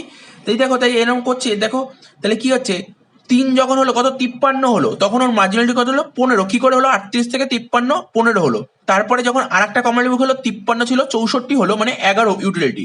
তাহলে কি বুঝতে পারছো? মার্জিনালিটি প্রথমে 20, তারপর 18, তারপর 15, তারপর 11, এরকম করে আস্তে আস্তে মার্জিনালিটি কমে আসছে, কমতে কমতে দেখো এখানে জিরো হয়েছে, এখানে মার্জিনালিটি জিরো হয়েছে, মানে এই পজিশনে এসে ও বলছে না আমি আর কমলা লেবু খাবো না, ঠিক আছে। তারপরে কি এখানে নেগেটিভ হয়ে গেছে, দেখেছো আস্তে আস্তে নেগেটিভ হয়ে যাচ্ছে। তার মানে কি বলছে মার্শাল বলেছে যে যতক্ষণ না পর্যন্ত কনজিউমার স্যাটিসফাই হবে ততক্ষণ পর্যন্ত দাম দিতে প্রস্তুত, স্যাটিসফাই হয়ে গেলে ও আর ওই দ্রব্যের জন্য বেশি দাম দেবে না, ঠিক আছে। সেটাই বলছে কোনো দ্রব্যের দাম যখন বেড়ে যাবে চাহিদা তখন কমে যাবে, দাম যত বেড়ে যাবে চাহিদা তখন কমে যাবে, দাম কমে গেলে চাহিদা বেড়ে যাবে। আর এটা কিসে বলছে? এটাই তো তোমার ল অফ ডিমান্ড শিখেছিলে, তাই তো? ডিমান্ড কার্ভ, এই তো বললাম নেগেটিভ স্লপ, বললাম না একটা বাড়লে আর একটা কমবে। তাহলে বুঝতে পারলে কি বললাম, ল অফ মার্জিনাল ইউটিলিটি জিনিসটা কি। আচ্ছা, এই যে ইকোনমিক্সের যে ভিডিওগুলো করছি, ইকোনমিক্সের যে নোটটা হবে ইংলিশ ভার্সনে, যেই নোটটা হবে, ঠিক আছে, তো সেই নোটটা আমি মানে এই ক্লাসটার শেষে একটা মানে আমি ডেসক্রিপশন বক্সে না পিডিএফ লিঙ্ক করে দেবো, ঠিক আছে, ইংলিশ ভার্সনে, ওখান দিয়ে তোমরা দেখে নিতে পারবে। আর বেঙ্গলি ভার্সনে তোমাদের বই আছেই, তোমরা জয়দেব সরকারের বইটা কিনবে, ঠিক আছে, জয়দেব সরকারের বই বা দেবযানী সরকারের বই, ওই বই দিয়ে পড়বে। আর আমি বলেই দিচ্ছি, আর তোমাদের যদি মনে হয় যে এই পয়েন্টগুলো জরুরি তাহলে আমি যে কথাগুলো বলছি তোমরা নোট করে নেবে, ঠিক আছে। তো এবার 2 নম্বর পয়েন্ট কি বলছে? 2 নম্বর পয়েন্ট বলছে ইনকাম এফেক্ট, ঠিক আছে। ইনকাম এফেক্টের কি হয়, আমরা ইনকাম এফেক্ট দুদিক থেকে দেখতে পারি, একটা রিয়াল ইনকাম আর মানি ইনকাম। তো মানি ইনকাম না ইকোনমিক্সে আলোচনা করা হয় না, ইকোনমিক্সে আলোচনা করা হয় কোনটা রিয়াল ইনকাম। দেখো মানি ইনকাম যদি জানতে চাই আমি বলছি, ধরো আগে মিস্টার এক্স যখন কাজ করতো 10,000 টাকা মাইনা পেতো, এখন মাইনা পায় 15,000 টাকা, কত টাকা বাড়লো, মানি 5,000 টাকা বাড়লো। এটা নিয়ে কখন ইকোনমিক্স আলোচনা করে, ইকোনমিক্স আলোচনা করে রিয়াল ইনকাম নিয়ে। এবার যদি তোমরা বলো স্যার রিয়াল ইনকামের একটা এক্সাম্পল দিন, ঠিক আছে। আর ইনকাম এফেক্টের ডেফিনেশনটা একটু পরে বলছি, তোমার রিয়াল ইনকামের এক্সাম্পলটা একটু দিয়ে দিচ্ছি, শোনো মন দিয়ে। তো এক্সাম্পলটা দিচ্ছি, এক্সাম্পলটা ধরো মিস্টার রাম, ঠিক আছে, যখন আগে বাজারে যেত তখন চালের দাম ছিল ধরো 50 টাকা, ঠিক আছে, আমি ধরে নিচ্ছি বাজারে যায় মিস্টার রাম, তার চালের দাম হচ্ছে 50 টাকা, ঠিক আছে। তো তো যখন চালের দাম 50 টাকা ছিল তখন ও 10 কেজি করে চাল কিনতো, 10 কেজি চাল কিনতো, মানে 50 টাকা করে চালের দাম হলো, 10 কেজি চাল কিনতো, তাহলে কত টাকা ওকে খরচ করতে হতো, ওকে 500 টাকা খরচ করতে হতো। এবার ধরো চালের দাম 50 টাকা থেকে কমে 40 টাকা হয়ে গেছে, 50 টাকা থেকে কমে আমি একটা রাউন্ড ফিগারে নিয়ে আসলাম, ঠিক আছে, 50 টাকা থেকে কমে 40 টাকা হয়ে গেছে। তার মানে কি হবে, ও 10 কেজি চালই লাগে, তাহলে 40 × 10, তার মানে কি ও 400 টাকা খরচ করে 10 কেজি চাল নিয়ে আসতো, হাতে কত টাকা বেঁচে যেত, 100 টাকা। তার মানে বুঝতে পারলি, এটা হচ্ছে একটা ইনকাম এফেক্ট, এটাই হচ্ছে তোমার আয়, ওর হাতে টাকা চলে আসছে। বা এমনও হতে পারে হাতে যে 100 টাকা বেঁচে গেল, ওই 100 টাকা দিয়ে ও আরো কিছু পরিমাণ চাল কিনে আনতো, এটাকে বলছে ইনকাম এফেক্ট। তার মানে জিনিসটা মাথায় ঢুকলো। ধরো বাজারে চালের দাম ছিল 50 টাকা প্রতি কেজি, ঠিক আছে, 1 কেজি চালের দাম ছিল 50 টাকা, এবং ধরো রামের 10 কেজি চাল লাগে, তার মানে কি ও বাজারে যেত 50 × 10, 500 টাকা দিয়ে 10 কেজি চাল নিয়ে আসতো। এখন চালের দাম 50 টাকা থেকে কমে 40 টাকা হয়ে গেছে, ওর তো লাগে 10 কেজি চাল, ও 400 টাকা দিয়ে 10 কেজি চাল নিয়ে আসতে পারছে। তার মানে কত টাকা হাতে বেঁচে যাচ্ছে, 100 টাকা। ও 100 টাকা ও হাতে বেঁচে যাচ্ছে, মানে সেভ করতে পারে, বা এমনও হতে পারে 100 টাকা দিয়ে আরো একটু বেশি পরিমাণ চাল কিনে নিয়ে আসতে পারে। এখন যদি আমাকে জিজ্ঞাসা করে ইনকাম এফেক্ট কাকে বলে, ঠিক আছে, মানে আয় প্রভাব কাকে বলে, কি বলবে তোমরা, বলবে আদার থিংস রিমেন কনস্ট্যান্ট, মানে অন্যান্য সমস্ত বিষয় যদি অপরিবর্তিত থাকে, ঠিক আছে, তাহলে যখন একটা দ্রব্যের দাম কমে, যখন একটা দ্রব্যের দাম কমে তাহলে ক্রেতার প্রকৃত আয় বাড়ে। এই যে বললাম, ধরো চালের দাম আগে 50 টাকা ছিল, এখন 50 টাকা থেকে কমে 40 টাকা হয়ে গেল, তার মানে কি ক্রেতার হাতে তো টাকাটা বাড়ছে, আয় ইনকামটা বাড়ছে, ঠিক আছে। কারণ দামটা কমার আগে, চালের দামটা কমার আগে ক্রেতা যে পরিমাণ দ্রব্য কিনতো, ঠিক আছে, এখন তো তার চেয়ে বেশি পরিমাণ দ্রব্য কিনতে পারবে, ঠিক আছে। বা এমনও হতে পারে আগে যেই পরিমাণ দ্রব্য কিনতো সেই পরিমাণ দ্রব্য তো কিনছে, কেনার পরেও হাতে বেশ কিছু পরিমাণ টাকা থেকে যে 100 টাকা বেঁচে যাচ্ছে, ঠিক আছে। তো এই টাকা দিয়ে কি বললাম, এইটাই বললাম, এই টাকা দিয়ে ও আরো কিছু পরিমাণ দ্রব্য কিনতে পারবে, এটাকেই বলে ইনকাম এফেক্ট। তাহলে আশা করি বোঝা গেল ইনকাম এফেক্ট জিনিসটা কি। তাহলে আমরা রিয়াল ইনকামটা কি বলতে পারি, এ ধরো পি এক্স, ঠিক আছে, পি এক্স মানে এক্স দ্রব্যের দাম যখন কমবে, এক্স দ্রব্যের দাম যখন কমবে তাহলে ওর কি হবে, এক্স দ্রব্যের দাম কমলে ওর হাতে ইনকামটা বাড়বে, মানে ওর রিয়াল ইনকাম আর এম লিখলাম, ঠিক আছে, রিয়াল ইনকাম কি হবে তখন বাড়বে, রিয়াল ইনকাম বাড়বে মানে চাহিদা বাড়বে। তাহলে বুঝতে পারলে কি বললাম, এক্স দ্রব্যের দাম, এখানে এক্স দ্রব্য বলতে ধরো চালের কথা বলছি, চালের দাম যখন কমবে তার মানে কি হবে, চালের দাম কমলে কি হবে, ওর হাতে ইনকামটা বাড়বে এবং চাহিদাটাও বাড়বে। যদি উল্টো হয়ে যায়, যদি এক্স দ্রব্যের দাম বেড়ে যায় তখন কি হবে, ওর ইনকামটা কি হবে, ইনকামটা কমে যাবে, মানে চাহিদাটাও কমে যাবে। তো আশা করি ব্যাপারটা বুঝতে পেরেছো ইনকাম এফেক্ট। এবার বলবো সাবস্টিটিউশন এফেক্ট। সাবস্টিটিউশন এফেক্ট জিনিসটা কি জানো, পরিবর্ত প্রভাব। এই দেখো এর উদাহরণটা তোমরা নিজেরাই দেখতে পাচ্ছ, পরিবর্ত প্রভাব, টি আর কফি, টি আর কফি। টির দাম যদি বেড়ে যায়, টি মানে চায়ের দাম, চায়ের দাম যদি বেড়ে যায়,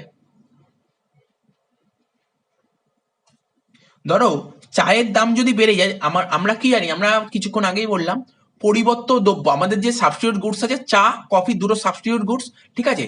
তো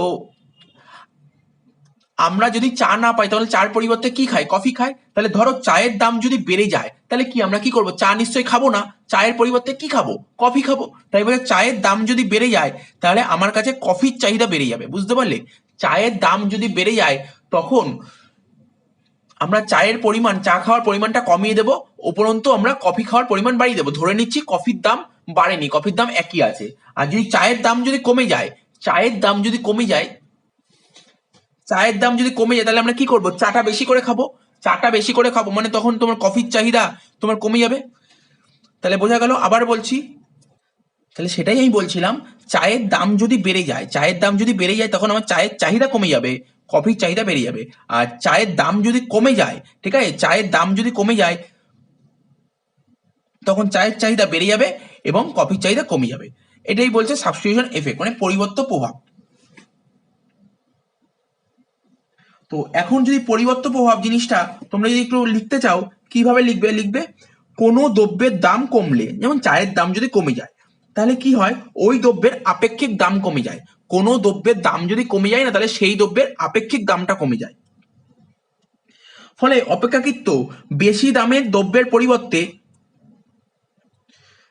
ফলে অপেক্ষাকৃত বেশি দামের দ্রব্যের পরিবর্তে ক্রেতা ওই দ্রব্যটি বেশি পরিমাণে কেনে। ঠিক আছে, আবার কোনো দ্রব্যের দাম বাড়লে ওই দ্রব্যের আপেক্ষিক দাম বাড়ে, ফলে অপেক্ষাকৃত কম দামের পরিবর্ত দ্রব্য ক্রেতা বেশি পরিমাণে কেনে, ফলে যে দ্রব্যের দাম বাড়ে সেই দ্রব্যের চাহিদা কমে। একেই বলে পরিবর্তন প্রভাব। তাহলে আবার বলছি, কোনো দ্রব্যের দাম যখন কমে যায় তাহলে সেই দ্রব্যের আপেক্ষিক দাম কমে যায়। কোনো দ্রব্যের দাম, ধরো চায়ের দাম যদি কমে যায় তাহলে চায়ের আপেক্ষিক দাম কমে যাবে। ঠিক আছে, ফলে তো মানুষ তো তখন তার কফি খাবে না, তখন তো আর কফি খাবে না, তখন চাই খাবে, সেটাই বলেছে। ঠিক আছে, আবার কোনো দ্রব্যের দাম যদি বেড়ে যায় তাহলে সেই দ্রব্যের আপেক্ষিক দাম বেড়ে যায়, মানে চায়ের দাম যদি বেড়ে যায় তাহলে চায়ের আপেক্ষিক দাম বেড়ে যাবে, তাহলে তো চা তো আর মানুষ বেশি খাবে না, তখন কফি খাবে। এইটাই হচ্ছে পরিবর্তন প্রভাব। তো তোমরা বুঝে গেছো ব্যাপারটা, তোমরা লিখতে পারবে। এবার ধরো কি বলে, change in number of consumer. ঠিক আছে, তো ধরো একটা এক্সাম্পল দিচ্ছি। ঠিক আছে, যখন আমাদের রাজ্য কি বলে, ধরো আমাদের শহরে, কলকাতা শহরে যখন টিভি প্রথম চালু হয়েছিল, ঠিক আছে, তখন টিভির তো প্রচুর দাম ছিল। তখন কটা মানুষ টিভি কিনতে পারতো, তাই তো? তখন কটা মানুষ টিভি কিনতো? সেরকম মানুষ কিনতো না। ঠিক আছে, তো কিন্তু টিভির দাম যখন পড়ে গেল, মানে টিভির দাম যখন অনেক কমে গেল, তখন প্রচুর মানুষ টিভি কিনতে আগ্রহী প্রকাশ করলো। ধরো না, তুমি স্মার্টফোনের কথা বলো। ঠিক আছে, তো একটা সময় ধরো 2005-06 সালে বলছি, এখন সেই ফোন তো উঠেই গেছে। সেই ফোনের দাম ধরো ওই তোমার ব্ল্যাক অ্যান্ড হোয়াইট সেটগুলো, ঠিক আছে, খুব সম্ভবত নোকিয়া 1100, তো সেই ফোনগুলোর দাম ছিল তখন ধরো 6,000 টাকা। ঠিক আছে, তো তো সেই ফোনগুলো তো এখন মার্কেট থেকে উঠেই গেছে, বা পাওয়া গেলেও ধরো 300-400 টাকায় পাওয়া যাচ্ছে। তার মানে তোমরা বুঝতেই পারছো, যখন বাজারে যখন কোনো দ্রব্যের দাম কমে যাবে, ঠিক আছে, বাজারে নতুন নতুন ক্রেতার আবির্ভাব ঘটবে। ঠিক আছে, কোনো দ্রব্যের দাম কমে গেলে নতুন নতুন ক্রেতা বা কনজিউমার আবির্ভাব ঘটবে। কিন্তু কোনো দ্রব্যের দাম যদি বেড়ে যায় তাহলে নিশ্চয়ই কনজিউমার সংখ্যা কমে যাবে। তাই এখানে বলেছি, পারচেস অফ গুডস, কোনো দ্রব্যের দাম যদি কমে যায় তাহলে ক্রেতার হাতে কেনার ক্ষমতা বেড়ে যাবে। ঠিক আছে, তো আর সঙ্গে সঙ্গে বাজারে কনজিউমার সংখ্যাও বেড়ে যাবে। তো সুতরাং তোমরা বুঝতে পেরেছো ব্যাপারটা কি বলেছে। আর এই জিনিসটা ফার্স্ট অবজার্ভ কে করেছিল জানো? এই জিনিসটা ফার্স্ট অবজার্ভ করেছিল প্রফেসর স্যামুয়েলসন। তিনি কি দেখেছিল? তিনি দেখেছিল দ্রব্যের দাম যদি কমে যায় তাহলে যে সমস্ত ক্রেতারা আগে দ্রব্যটি কিনতে পারতো না, এখন তারা কিনতে পারে। ঠিক আছে, প্রফেসর স্যামুয়েলসন এটাই পর্যবেক্ষণ করেছিল। ফলে সেই দ্রব্যটি চাহিদা বাড়ে। আর অপরদিকে কোনো দ্রব্যের দাম যদি বেড়ে যায়, ঠিক আছে, তখন কোনো কোনো ক্রেতা দ্রব্যটি আর কিনতে পারে না। ঠিক আছে, ফলে সেই দ্রব্যের চাহিদা কমে যায়। তো ব্যাপারটা বুঝতে পারলে, এই কারণে তো তোমার চাহিদা রেখা তোমার নেগেটিভ স্লপ হচ্ছে। আর একটা কি বলছে, ভেরিয়াস ইউজ। দেখো তোমরা নিশ্চয়ই সবাই জানো দুধ, যে মিল্ক, তাই তো? মিল্ক আমরা কি কি পারপাসে ইউজ করি স্যার? মিল্ক আমাদের চা করতে লাগে, আমাদের কফি তৈরি করতে লাগে, আমাদের ধরুন সুইটস মিষ্টি তৈরি করতে লাগে, ধরুন পনির তৈরি করতে লাগে, দই তৈরি করতে লাগে। সাপোজ যদি দুধের দাম কমে যায়, ঠিক আছে, যদি দুধের দাম কমে যায় তখন তুমি কি করবে? দুধগুলোকে এতগুলো পারপাসে তুমি ইউজ করতে পারো। ঠিক আছে, তা দুধের দাম কমে গেলে তোমার এই সমস্ত জিনিস তৈরি করবে, তোমার চাহিদা বেড়ে যাচ্ছে। কিন্তু দুধের দাম যদি বেড়ে যায় তাহলে তুমি যেটা নিত্য প্রয়োজনীয় যে জিনিসটা তোমার লাগবে, তুমি সেই পারপাসেই দুধটা ইউজ করবে, অন্য কোনো পারপাসে ইউজ করবে না। বাড়িতে যদি বাচ্চা থাকে তার দুধ খাওয়াতে কাজে লাগবে, আর এছাড়া কি চা করতে কাজে লাগবে। আর অন্য তুমি চেষ্টা করবে যেমন সুইট করা, তুমি কফি করা, আর পনির করা, দই করা, তো চেষ্টা করবেন। তাহলে বুঝতে পারলে, প্রাইস যখন বাড়বে তখন ইউজেস কমবে, আর প্রাইস কমলে ইউজেস বাড়বে। যেমন ধরো আর একটা কথা বলি, ইলেকট্রিক বিল দেখেছো তো? যখন ইলেকট্রিকের ইউনিট যখন বেড়ে যাবে না, তখন মানুষ কি করবে? মানুষ অনেক কিছু, মানে কারেন্টটাকে বাঁচানোর চেষ্টা করবে। যেমন ধরো ইলেকট্রিক হিটার আছে, যদি বেড়ে যায় তখন ইলেকট্রিক হিটারটা অত ইউজ করবে না, এসিটা কম চালাবে। কিন্তু যদি দেখে যায় যে না, ইউনিট তো এখন কমে গেছে, চলো যত খুশি ইলেকট্রিসিটি ইউজ করা যাক, ঠিক আছে? আগে যেগুলো ইউজ করতো এখন সেগুলো ইউজ করবে। আমি আশা করছি আমি যেইগুলো উদাহরণগুলো তোমাদের সামনে তুলে ধরলাম তোমাদের মাথায় গেঁথে গেছে, ঠিক আছে? তো তো তোমাদের তো পরীক্ষায় এরকম কোশ্চেন দেবে না, তোমাদের পরীক্ষায় দেবে খুব জোরে দেবে চাহিদা রেখা নিম্নমুখী হয় কেন, তার পেছনে দুটি কারণ দেখাও, তো দুটি পয়েন্ট বলে দেবে, ঠিক আছে? আমি জিনিসগুলো পয়েন্টগুলো বুঝিয়ে দিলাম। দেখো এখন যেই কোশ্চেনটা তোমাদের সামনে আলোচনা করব সেটা হচ্ছে exception of law of demand, মানে চাহিদা সূত্রের ব্যতিক্রম। দেখো আমরা ল অফ ডিমান্ডে কি শিখেছি? প্রাইস যদি ইনক্রিজ করে তাহলে ডিমান্ড ডিক্রিজ করবে, আর প্রাইস যদি ডিক্রিজ করে তখন ডিমান্ড ইনক্রিজ করবে, এটাই শিখেছি। তো আমরা ডিমান্ড কার্ভটা কি দেখলাম? বাঁ দিক থেকে ডান দিকে নিম্নমুখী হয়, মানে বলতে পারি লেফট টু রাইট নেগেটিভ স্লপড হয়। তো আমরা কি দেখলাম? ডিমান্ড কার্ভটা লেফট টু রাইটে কেমন শিফটিং হচ্ছে? ডাউনওয়ার্ড স্লপিং বা তোমার নেগেটিভলি। কিন্তু যখন আমরা ল অফ ডিমান্ড করব তখন আমরা এই সিচুয়েশনটা দেখব না। এমন কিছু সিচুয়েশন দেখা গেছে যেখানে প্রাইস বাড়লে ডিমান্ড কমে না, ঠিক আছে? বা প্রাইস কমলে ডিমান্ড বাড়ে না, প্রাইস কমলে ডিমান্ড কমে, প্রাইস বাড়লে ডিমান্ড বাড়ে। এটাই হচ্ছে ল অফ ডিমান্ডের এক্সেপশন। তো ল অফ ডিমান্ডের এক্সেপশন কি বলছে? বলছে এমন কিছু সিচুয়েশন দেখা গেছে যেখানে প্রাইস বাড়লে ডিমান্ড কমে না, প্রাইস কমলে ডিমান্ড বাড়ে না, সেই সিচুয়েশনগুলোই এখন তোমাদের সামনে আলোচনা করব, ঠিক আছে? বলছে কি প্রাইস বাড়লে ডিমান্ড বাড়বে, প্রাইস কমলে ডিমান্ড কমবে। তো এর গ্রাফটা দেখে নাও কেমন হচ্ছে, এক্স ও ওয়াই, ঠিক আছে? একটা লেখচিত্র, সেই লেখচিত্রে বলছে আর এই যে ডিডি, দেখো ডিডিটা হচ্ছে কেমন? এটা হচ্ছে ডিমান্ড কার্ভ, ঠিক আছে? দ্রব্যের দাম যখন ওপি চাহিদা তখন ও কিউ। এবার দাম বেড়ে ওপি থেকে ওপি ওয়ান হয়েছে, তখন কি হবে? দাম বেড়েছে মানে চাহিদা বেড়ে যাচ্ছে, কারণ এটা এক্সেপশন করছে, ঠিক আছে? এটা মাথায় রাখবে, এক্সেপশন। তখন চাহিদা কত হবে? ও কিউ থেকে ও কিউ ওয়ান, ঠিক আছে? তো এবার দ্রব্যের দাম যখন ওপি টু, তখন চাহিদা তখন কি হবে? দ্রব্যের দাম কমে ওপি টু হয়ে যাবে, চাহিদাও কমে যাবে, চাহিদা কমে কি হবে? ও কিউ টু, ঠিক আছে? তো তাই দেখো, তাই আমরা দেখতে পাচ্ছি ডিমান্ড কার্ভটাতে কি দেখতে পাচ্ছি আমরা? লেফট থেকে রাইটে কি হচ্ছে? উপরের দিকে উঠছে, ঠিক আছে? তো তো মানে কি আপওয়ার্ড, বা এটাকে বলতে পারি আমরা পজিটিভ স্লপ বা ধনাত্মক, ঠিক আছে? মানে চাহিদা সূত্রের ব্যতিক্রমটা কি বলতে পারি? পজিটিভ স্লপ বা ধনাত্মক হয়। চাহিদা রেখা কেন ঊর্ধ্বমুখী হয় বা ডিমান্ড কার্ভ কেন পজিটিভলি স্লপ হয়, এর পেছনে কতগুলো কারণ আছে, সেই কারণগুলো এখন আমি তোমাদের সামনে তুলে ধরবো, ঠিক আছে? তো তো প্রথম পয়েন্টে তোমরা কি দেখতে পাচ্ছ? গিফেন গুডস, ঠিক আছে? এই গিফেন গুডস এর ক্ষেত্রে কি হয়? গিফেন গুডস যে আলোচনা করেছে না, সেটা হচ্ছে special type of inferior goods, ঠিক আছে? এটা হচ্ছে special type of inferior goods, বা বলতে পারো লো কোয়ালিটির গুডস এর ক্ষেত্রে এটা দেখা যায়। তো এক্ষেত্রে সেই সমস্ত লো কোয়ালিটি গুডসের দাম বাড়লে চাহিদা বেড়ে যাবে, দাম কমলে চাহিদা কমে যাবে, ঠিক আছে? তো তো দেখো এই জিনিসটা কি, এই জিনিসটা সবার প্রথম অবজার্ভ করে 19 সেঞ্চুরিতে, ঠিক আছে? স্যার রবার্ট গিফেন, ঠিক আছে? আয়ারল্যান্ডের অধিবাসীদের দেখেছিল যে তাদের ভোগের আচরণ, তারা কিভাবে ভোগ করে তার উপর বেস করে তিনি একটা সমীক্ষা চালিয়েছিল, ঠিক আছে? সেই সমীক্ষায় ধরা পড়েছে যে ওই দেশে যে ধনী মানুষরা ছিল তারা রুটির সঙ্গে মাংস খেত, আর গরিব মানুষরা রুটির সাথে আলু খেত। তিনি একটা সমীক্ষা থেকে জানতে পারেন যে মাংসের দাম ফিক্সড আছে, ঠিক আছে? মাংসের দাম যখন ফিক্স ছিল অথচ আলুর দাম বাড়ছিল, মানে এমন একটা পজিশন এসেছিল তখন মাংসের দামটা যেমন ছিল তেমনই আছে, কিন্তু আলুর দামটা বেড়ে চলেছে। কিন্তু ওই দেশে যে গরিব মানুষরা আছে তাদের ইনকামটা এতটাই কমে গেছে, গেছে যে যে তারা বেশি দামের মাংস তো কিনতে পারতোই না, বরঞ্চ তাদের তো খেতে হবে, তাই তারা আলু বেশি করে কিনতো। আবার আলুর দাম কমলে তারা আলুটা কম কিনে ওরা চেষ্টা করতো যাতে কিছু পরিমাণ মাংস কেনা যায়। আর এক্ষেত্রে তোমার চাহিদার নিয়মটা কার্যকর হচ্ছে না। তাহলে কি বললাম? আবার বলছি, শুনে নাও। আয়ারল্যান্ডের যে অধিবাসী ছিল তাদের প্রিয় খাদ্য ছিল কি? তাদের প্রিয় খাদ্য ছিল আলু এবং মাংস, ঠিক আছে? 19 সেঞ্চুরিতে আয়ারল্যান্ডের অধিবাসীদের বেশিরভাগ মানুষই ছিল গরিব, ফলে তারা আয়ের বেশিরভাগ টাকা দিয়ে তাদের প্রধান খাদ্য আলু কিনতো, ঠিক আছে? এবং আয়ের সামান্য অংশ দিয়ে তার মাংস কিনতো। এরকম অবস্থায় দেশে দুর্ভিক্ষ দেখা দিয়েছে। আয়ারল্যান্ডে সেই সময় দুর্ভিক্ষ দেখা দেওয়ার ফলে কি হয়েছিল? তখন আলুর দাম বেড়ে গেছিল, আর আলুর দাম বেড়ে যাওয়ার ফলে তাদের পার্চেসিং পাওয়ার কমে গেছিল।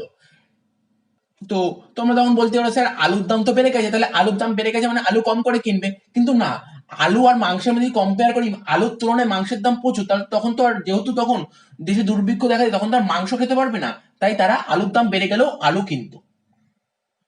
এখানে আলু হচ্ছে এক ধরনের নিকৃষ্ট দ্রব্য, ইনফেরিয়ার গুডস। এই ইনফেরিয়ার গুডসকেই আমরা গিফেন দ্রব্য বলে থাকি। আবার অনেকে এটাকে গিভেন এফেক্টও বলে থাকে। তাহলে জিনিসটা বুঝতে পারলে ব্যাপারটা। তো এই জিনিসটা প্রথম অবজার্ভ করেছিল স্যার রবার্ট গিভেন, তার থেকে এটা হয়ে গেছে গিভেন গুডস। তো উনি কি বলেছিল তুমি এইমাত্র দেখলে যে আলুর দাম বেড়ে গেলে আলুর চাহিদা বেড়ে যাচ্ছে, ঠিক আছে তো, আবার আলুর দাম যখন কমে যাচ্ছে তখন আলুর চাহিদা কমে যাচ্ছে, ঠিক আছে তো। তো বোঝা গেল। এরপরে হচ্ছে নেসেসিটি গুডস। আমাদের জীবন ধারণের জন্য এমন অনেক গুডস আছে যেগুলো খুব প্রয়োজনীয়, যেগুলো ছাড়া আমরা চলতে পারবো না, ঠিক আছে।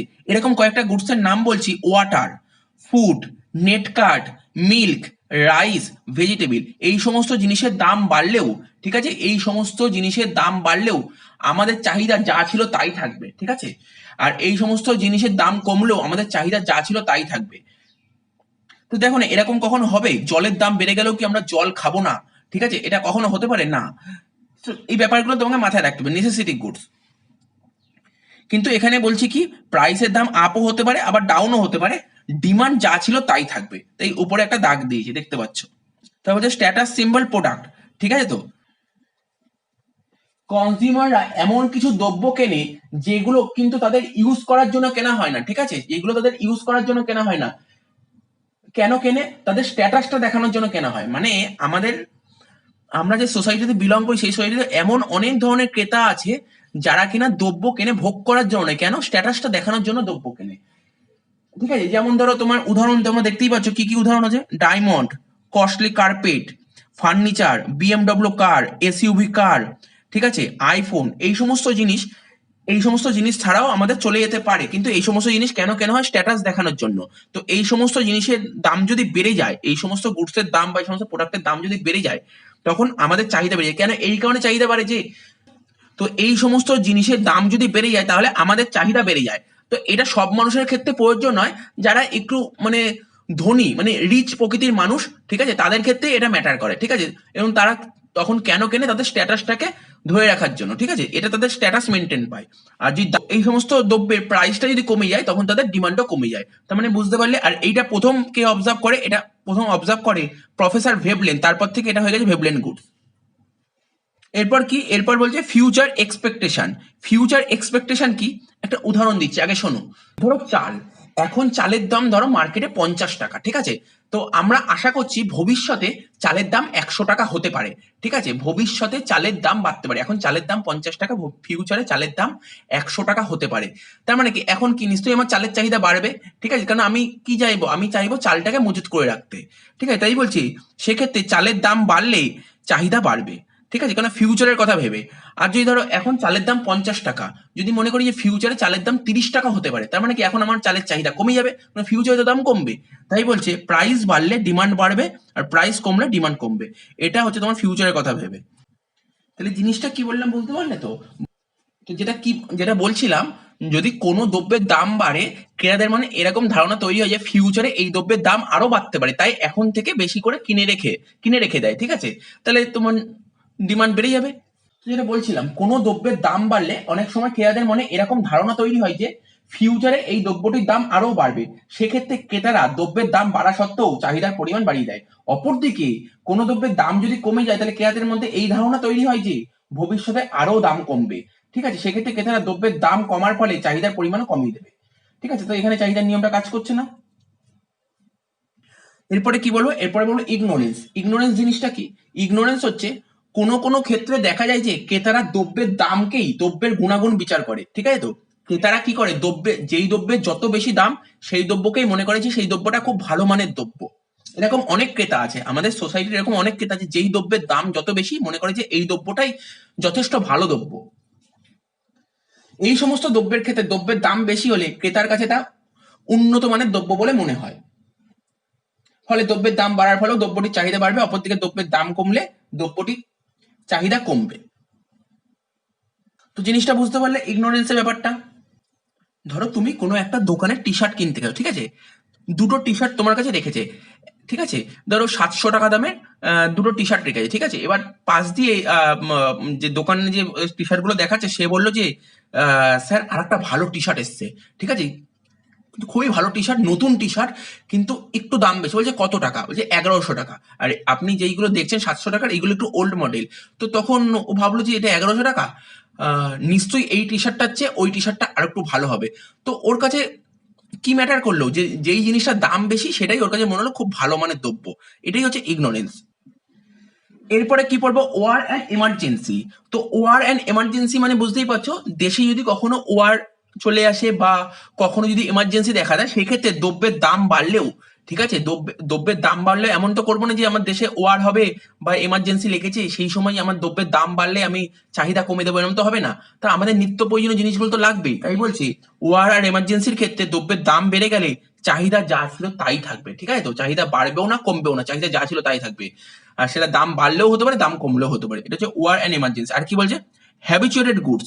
ঠিক আছে, হ্যাবিচুয়েটেড গুডস কি, দেখো তোমরা নর্মাল এক্সাম্পল ভাবো, টোবাকো, ঠিক আছে, সিগারেট, বিড়ি, তারপর ধরো কোনো ড্রিঙ্ক, ঠিক আছে, তো তারপর ধরো নেট কার্ড, এই সমস্ত জিনিসের দাম যতই বাড়ুক না কেন এগুলোর চাহিদা কমবে না, ঠিক আছে।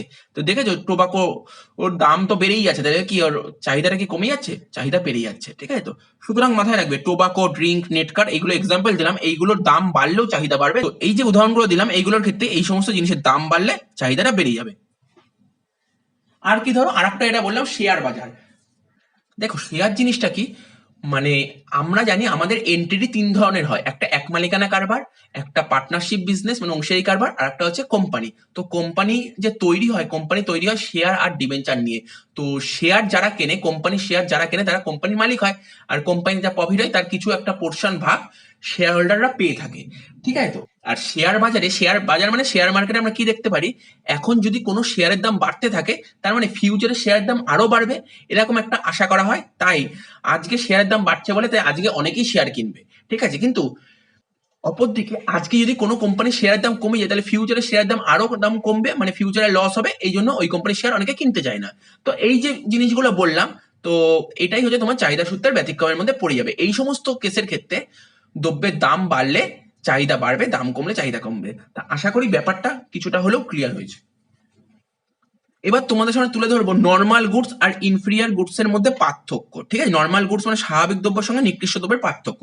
তো স্বাভাবিক দ্রব্য কাকে বলে আমরা আগেই বলেছি, ঠিক আছে। তো স্বাভাবিক দ্রব্য আমরা আগেই বলেছি, নিকৃষ্ট দ্রব্যটাও বলে দিয়েছি কাকে বলে। তো কাকে বলে একটা পয়েন্ট লিখতেই পারো। একটা কি লিখবে, নর্মাল গুডস কি হয়, পজিটিভ ইনকাম এফেক্ট, মানে নর্মাল গুডস এর ক্ষেত্রে আয় প্রভাবটা হবে ধনাত্মক, আর নিকৃষ্ট দ্রব্যের ক্ষেত্রে আয় প্রভাবটা হবে ঋণাত্মক। আর ইনফিরিয়ার গুডস, কোন গুডস গুলোকে ইনফিরিয়ার গুডস বলে, লো কোয়ালিটির গুডস, ঠিক আছে, লো কোয়ালিটির গুডস গুলোকে বলে ইনফিরিয়ার গুডস, ঠিক আছে।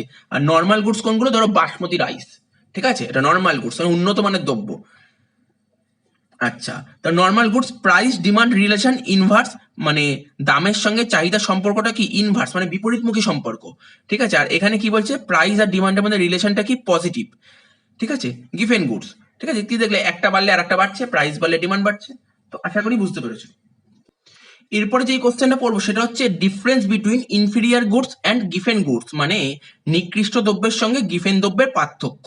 তো প্রথমে তোমরা কি লিখবে, নিকৃষ্ট দ্রব্য কাকে বলে, ঠিক আছে, আর লিখবে গিফেন দ্রব্য কাকে বলে। তো নিকৃষ্ট দ্রব্য কাকে বলে তোমরা জানো, ক্রেতার আয় বাড়লে যদি কোনো দ্রব্যের চাহিদা কমে যায়, ঠিক আছে। তো আজকে ধরো আমার ইনকাম বাড়লো, ইনকাম বাড়ার ফলে যদি আমার কোনো দ্রব্যের প্রতি চাহিদাটা কমে যায় সেটা হচ্ছে নিকৃষ্ট দ্রব্যের প্রতি চাহিদা কমবে, ঠিক আছে।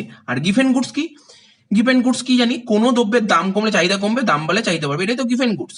আচ্ছা, ইনফিরিয়ার গুডস কি হয়, ইনফিরিয়ার গুডস এর ক্ষেত্রে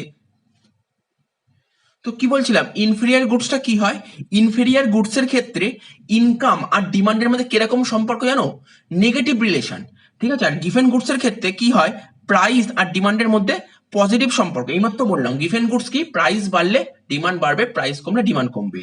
আর ইনফিরিয়ার গুডসটা কি, ইনকাম যদি বাড়ে তাহলে নিকৃষ্ট দ্রব্যের প্রতি আমার চাহিদা কমবে, তাহলে একটা বাড়লে আর একটা কমছে, তাহলে বুঝতে পারছো নেগেটিভ রিলেশনশিপ। আচ্ছা, ইনফিরিয়ার গুডস এর ক্ষেত্রে প্রাইস এফেক্ট পজিটিভ হয়, আর গিভেন গুডস এর ক্ষেত্রে প্রাইস এফেক্ট নেগেটিভ হয়। এই ইনফিরিয়ার গুডস কি জানো তো, ইনফিরিয়ার গুডস তোমার চাহিদা সূত্রের ব্যতিক্রম নাও হতে পারে, ঠিক আছে। এটা এটা কি চাহিদার নির্ধারক বিষয়, চাহিদা নির্ধারক বিষয় তোমরা বলতে পারো, ঠিক আছে। তো আর গিভেন গুডসটা কি, এটা চাহিদা সূত্রের ব্যতিক্রম। তো আশা করি কোশ্চেনটা বুঝতে পেরেছো। এখন আমি যেই টপিকটা তোমাদের সামনে আলোচনা করব সেই টপিকটার নাম হচ্ছে স্লোপ অফ ডিমান্ড কার্ভ। লেখো স্লোপ অফ ডিমান্ড কার্ভ, ঠিক আছে, মানে চাহিদা রেখার ঢাল। এটা একটু দেখে নেবো আগে। দেখো ছবিটা তো চাহিদা রেখার সূত্র মানে ল অফ ডিমান্ড যখন করলাম তখন ছবিটা এঁকেই ছিলাম, তো আবার ছবিটা আঁকছি। দেখো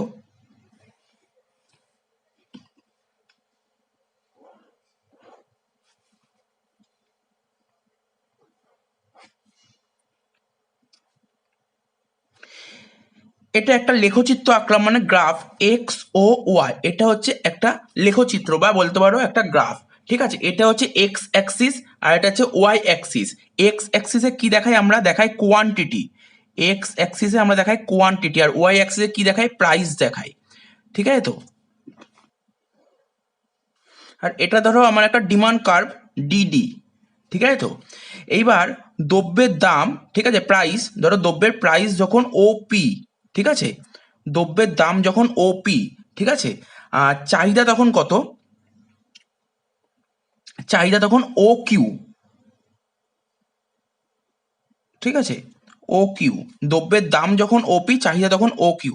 তাহলে এর সঙ্গে যুক্ত করে দিই।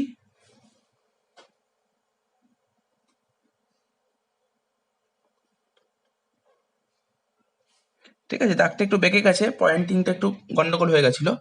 এবার দ্রব্যের দাম তো ওপি, দ্রব্যের দাম যদি কমে গেছে, ধরো দ্রব্যের দাম কমে ওপি ড্যাশ হয়েছে, ধরো এরকম জায়গায় দ্রব্যের দাম কমে ওপি ড্যাশ হয়েছে, ঠিক আছে, ওপি ড্যাশ হয়েছে, তখন চাহিদাটা কত হবে,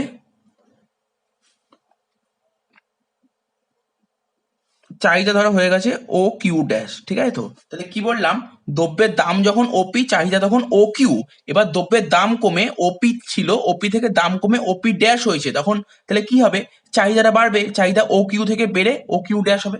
আমরা তো ল অফ ডিমান্ড পড়েইছি, ল অফ ডিমান্ড কি ছিল, বলেছিল না এখানে প্রাইস যদি ইনক্রিজ করে, ঠিক আছে, তখন ডিমান্ড, ডিমান্ডটা কি করে, ডিমান্ড তখন ডিক্রিজ করে, আর প্রাইস যদি ডিক্রিজ করে তখন ডিমান্ডটা কি করে, ইনক্রিজ করে। তাই তো, এখানে প্রাইস যখন ওপি ছিল, চাহিদা তখন ও কিউ ছিল, আর প্রাইস যখন কমে গেল, দেখো প্রাইস কমলে কি হবে, ডিমান্ড বাড়বে, তাই তো ডিমান্ড বেড়েছে। তো এটা আমি তোমার ডিমান্ড কার্ভের ছবিটা এঁকে দিলাম। ঠিক আছে, ডিমান্ড কার্ভের ছবিটা আঁকলাম। তো দেখো, এবার এবার তো এখানে অনেক প্রশ্ন আসে, স্লপ অফ ডিমান্ড, তোমরা বলতে পারো sir slope of demand curve মানে চাহিদা রেখার ঢাল জিনিসটা কি। দেখো, এই যে দাম, এই যে প্রাইসটা কি ছিল, আগে ওপি ছিল, এখন ওপি ড্যাশ হলো, মানে প্রাইসের তো চেঞ্জ হয়েছে, বলে প্রাইস চেঞ্জ হওয়ার ফলে কোয়ান্টিটির কি চেঞ্জ হয়, প্রাইস চেঞ্জ হওয়ার ফলে ডিমান্ডের কি চেঞ্জ হয়, এটাই হচ্ছে স্লপ অফ ডিমান্ড। ঠিক আছে, প্রাইস 1% চেঞ্জ হলে ডিমান্ডের কত পার্সেন্ট চেঞ্জ হবে, ঠিক আছে তো, সেটাই হচ্ছে স্লপ অফ ডিমান্ড। ঠিক আছে, যদিও আমরা এর পরের চ্যাপ্টারে আমরা পড়বো ইলাস্টিসিটি অফ ডিমান্ডে, তখন ডিটেলসে শিখবো, ঠিক আছে, স্লপটা আরো ভালো করে শিখবো। তো যাই হোক, এখানে স্লপে আসছি আমরা। আচ্ছা, এই বিন্দুটা কি দেখলাম, এই বিন্দুটা হচ্ছে ধরলাম এ, আর এই বিন্দুটা বি। ঠিক আছে তো, তাহলে কি বলতে পারি, আমরা বলতে পারি একজন কনজিউমারের এ বিন্দুতে দ্রব্যের দাম ওপি আর চাহিদা ও কিউ, আর বি বিন্দুতে কি, বি বিন্দুতে দ্রব্যের দাম ওপি ড্যাশ আর চাহিদা হচ্ছে ও কিউ ড্যাশ। তো এখন যদি আমি যদি তোমাকে বলি, বলো দেখি দাম মানে প্রাইসের কি চেঞ্জ হয়েছে। প্রাইস আগে ছিল, ধরো এই ওপি পুরোটা ছিল, আগে প্রাইস ওপি ছিল, এখন সেটা হয়েছে ওপি ওয়ান, তাহলে প্রাইসের চেঞ্জ কতটা হয়েছে, প্রাইসের এতটা চেঞ্জ হয়েছে না, এতটা, দেখো প্রাইসের এতটা চেঞ্জ হয়েছে, তার মানে এই চেঞ্জটাকে কি বলতে পারি, এই চেঞ্জটাকে বলতে পারি পিপি ওয়ান। ঠিক আছে, পিপি ওয়ান, প্রাইস চেঞ্জ হয়েছে পিপি ওয়ান। এবার যদি আমি তোমাকে বলি, বলো তো কোয়ান্টিটি কতটা চেঞ্জ হয়েছে, কোয়ান্টিটি প্রথমে ছিল ও কিউ, তারপর কোয়ান্টিটি বেড়ে হলো ও কিউ ড্যাশ, মানে কোয়ান্টিটিও চেঞ্জ হয়েছে এতটা, কিউ কিউ ওয়ান। তো এবার তোমরা ছোটবেলা থেকেই শিখেছো, তোমরা 9-10-ও শিখেছো ঢাল। ঠিক আছে, তোমরা ম্যাথের অঙ্ক করেছিল ঢাল, ঠিক আছে, ঢাল বের করার ফর্মুলা কি, ঢাল মানে স্লপ, স্লপ বের করার ফর্মুলা তোমরা শিখেছিলে, মনে করার চেষ্টা করো, লম্ব বাই ভূমি করেছিলে তো, লম্ব বাই ভূমি। তাহলে এখানে লম্ব কোনটা, এটা হচ্ছে লম্ব, এটা হচ্ছে লম্ব, আর ভূমি কোনটা, এটা। ঠিক আছে তো, তাহলে এখানে চাহিদা রেখার ঢাল হবে তোমার PP one divided by Q Q one. তাহলে কি বললাম, লম্ব বাই ভূমি, এখানে এটা লম্ব, এটা ভূমি, তো লম্ব মানে প্রাইসের চেঞ্জ হয়েছে কতটা, প্রাইসের চেঞ্জ হয়েছে পিপি ড্যাশ, তাই পিপি ড্যাশ লিখলাম, আর কোয়ান্টিটি চেঞ্জ হয়েছে কোনটা, কিউ কিউ ড্যাশ।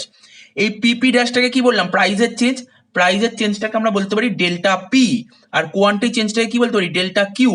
ঠিক আছে, আবার অনেকে কি বলতে পারে এটাকে, ধরো এই পয়েন্টটাকে আমরা সি নাম দিলাম, এই পিপি ওয়ান, এই দেখো পিপি ড্যাশ, এই যে পিপি ড্যাশ আর এটার মান তো একই, তার মানে এই পিপি ওয়ানের যা ভ্যালু আর তাহলে আমরা বলতে পারি না পিপি ড্যাশ ইকুয়াল টু এসি, তার মানে পিপি ওয়ানটাকে আমরা এসি লিখতে পারি, পিপি ওয়ানটাকে আমরা এসি লিখতে পারি, আর কিউ কিউ ওয়ানটাকে কি লিখতে পারি, বিসি।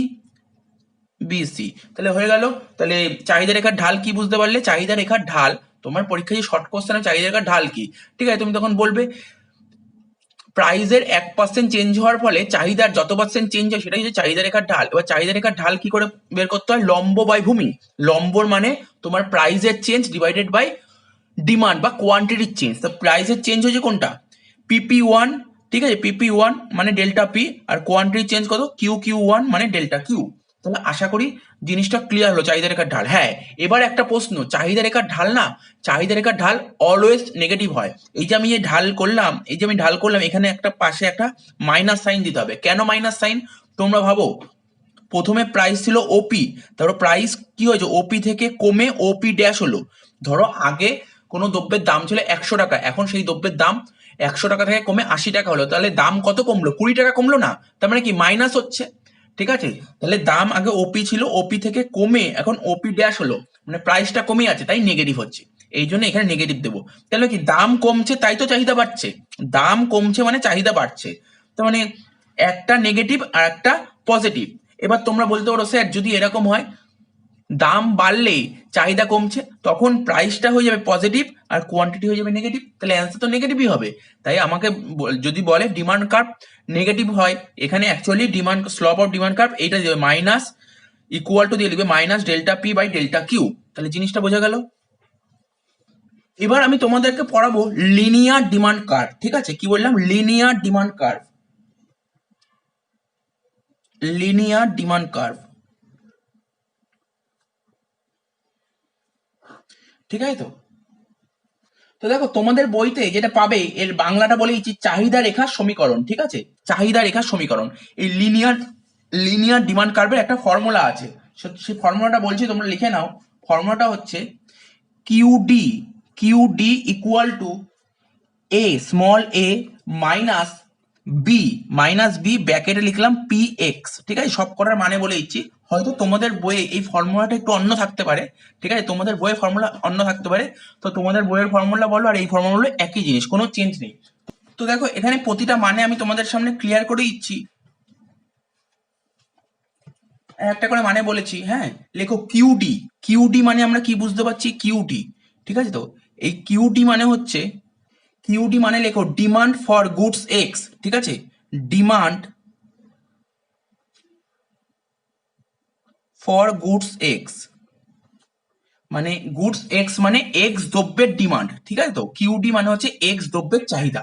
এবার হচ্ছে বি, বি মানে কি বোঝাচ্ছে? বি মানে স্লপ, স্লপ মানে ঢাল, স্লপ অফ ডিমান্ড, ঠিক আছে। তো বি মানে হচ্ছে স্লপ অফ ডিমান্ড। তোমাদের বইতে একটা কোশ্চেন আছে দেখলাম, এই যে এই ইকুয়েশনটা তোমাকে কোশ্চেনে দিয়ে দিয়েছে, বলছে বি মানে তোমরা কি বুঝতে পারছো? বি মানে ঢাল, বি মানে ঢাল, ঠিক আছে, বি মানে স্লপ অফ ডিমান্ড বা ঢাল, ঠিক আছে। এবার লিখবো এ, এ মানে কি বুঝতে পারছি? এ মানে লেখো demand of goods X, demand of goods x when price is zero, when price is zero। তার মানে এ মানে কি বোঝাচ্ছে? এ মানে বলছে demand of goods x, x দ্রব্যের চাহিদা, দ্রব্যের দাম যখন শূন্য, দ্রব্যের দাম যখন শূন্য তখন এক্স দ্রব্যের চাহিদা কত, ঠিক আছে। তো আচ্ছা, এই লিনিয়ার ডিমান্ড কার্ভ জিনিসটা কি? লিনিয়ার ডিমান্ড কার্ভ হচ্ছে চাহিদা রেখার যে কোনো বিন্দুতে, চাহিদা রেখা বা ডিমান্ড কার্ভের যে কোনো বিন্দুতে আমরা চাহিদার পরিমাণ বের করতে পারি, ঠিক আছে, সেটাই হচ্ছে লিনিয়ার ডিমান্ড কার্ভ। তো এ হলো, বি হলো, এবার পি এক্স, ঠিক আছে। তো তো পি এক্স মানে তো বুঝতেই পারছো, পি, পি মানে কি? পি মানে প্রাইস, দ্রব্যের দাম, ঠিক আছে। এবার তোমরা বলতে পারো এখানে কেন মাইনাস সাইন দিয়েছি? কেননা আমরা জানি দ্রব্যের দামের সঙ্গে মানে প্রাইসের সঙ্গে ডিমান্ডের কি রিলেশন? নেগেটিভ রিলেশন, তাই মাইনাস সাইন বসেছে। তাই এখানে বলতে পারি negative sign represent the negative relation between price and quantity, ঠিক আছে। তো কেননা আমরা জানি প্রাইস বাড়লে কোয়ান্টিটি কমে মানে ডিমান্ড কমে, আর প্রাইস কমলে ডিমান্ড বাড়ে, তাই এদের মধ্যে সম্পর্কটা কি? নেগেটিভ রিলেশন, তাই এখানে নেগেটিভ সাইন দেওয়া হয়েছে।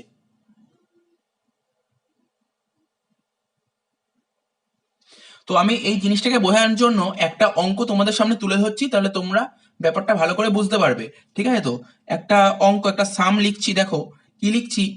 প্রাইস মানে কোনো দ্রব্যের প্রাইস বলেছে 10 টাকা, রুপিস 10, ঠিক আছে, প্রাইস বলেছে 10 টাকা। এবার বলছে বি, বি মানে কি বলেছি? বি মানে slope of demand, slope of demand বলেছে 2, স্লপ অফ ডিমান্ড বলেছে 2, আর এ বলেছে কত, এ বলেছে 50 টাকা, এ বলেছে কত, এ বলেছে 50। এ মানে কি, demand of goods x when price is 0, price যখন 0 তখন ডিমান্ড কত সেটা বলেছে 50, ঠিক আছে তো।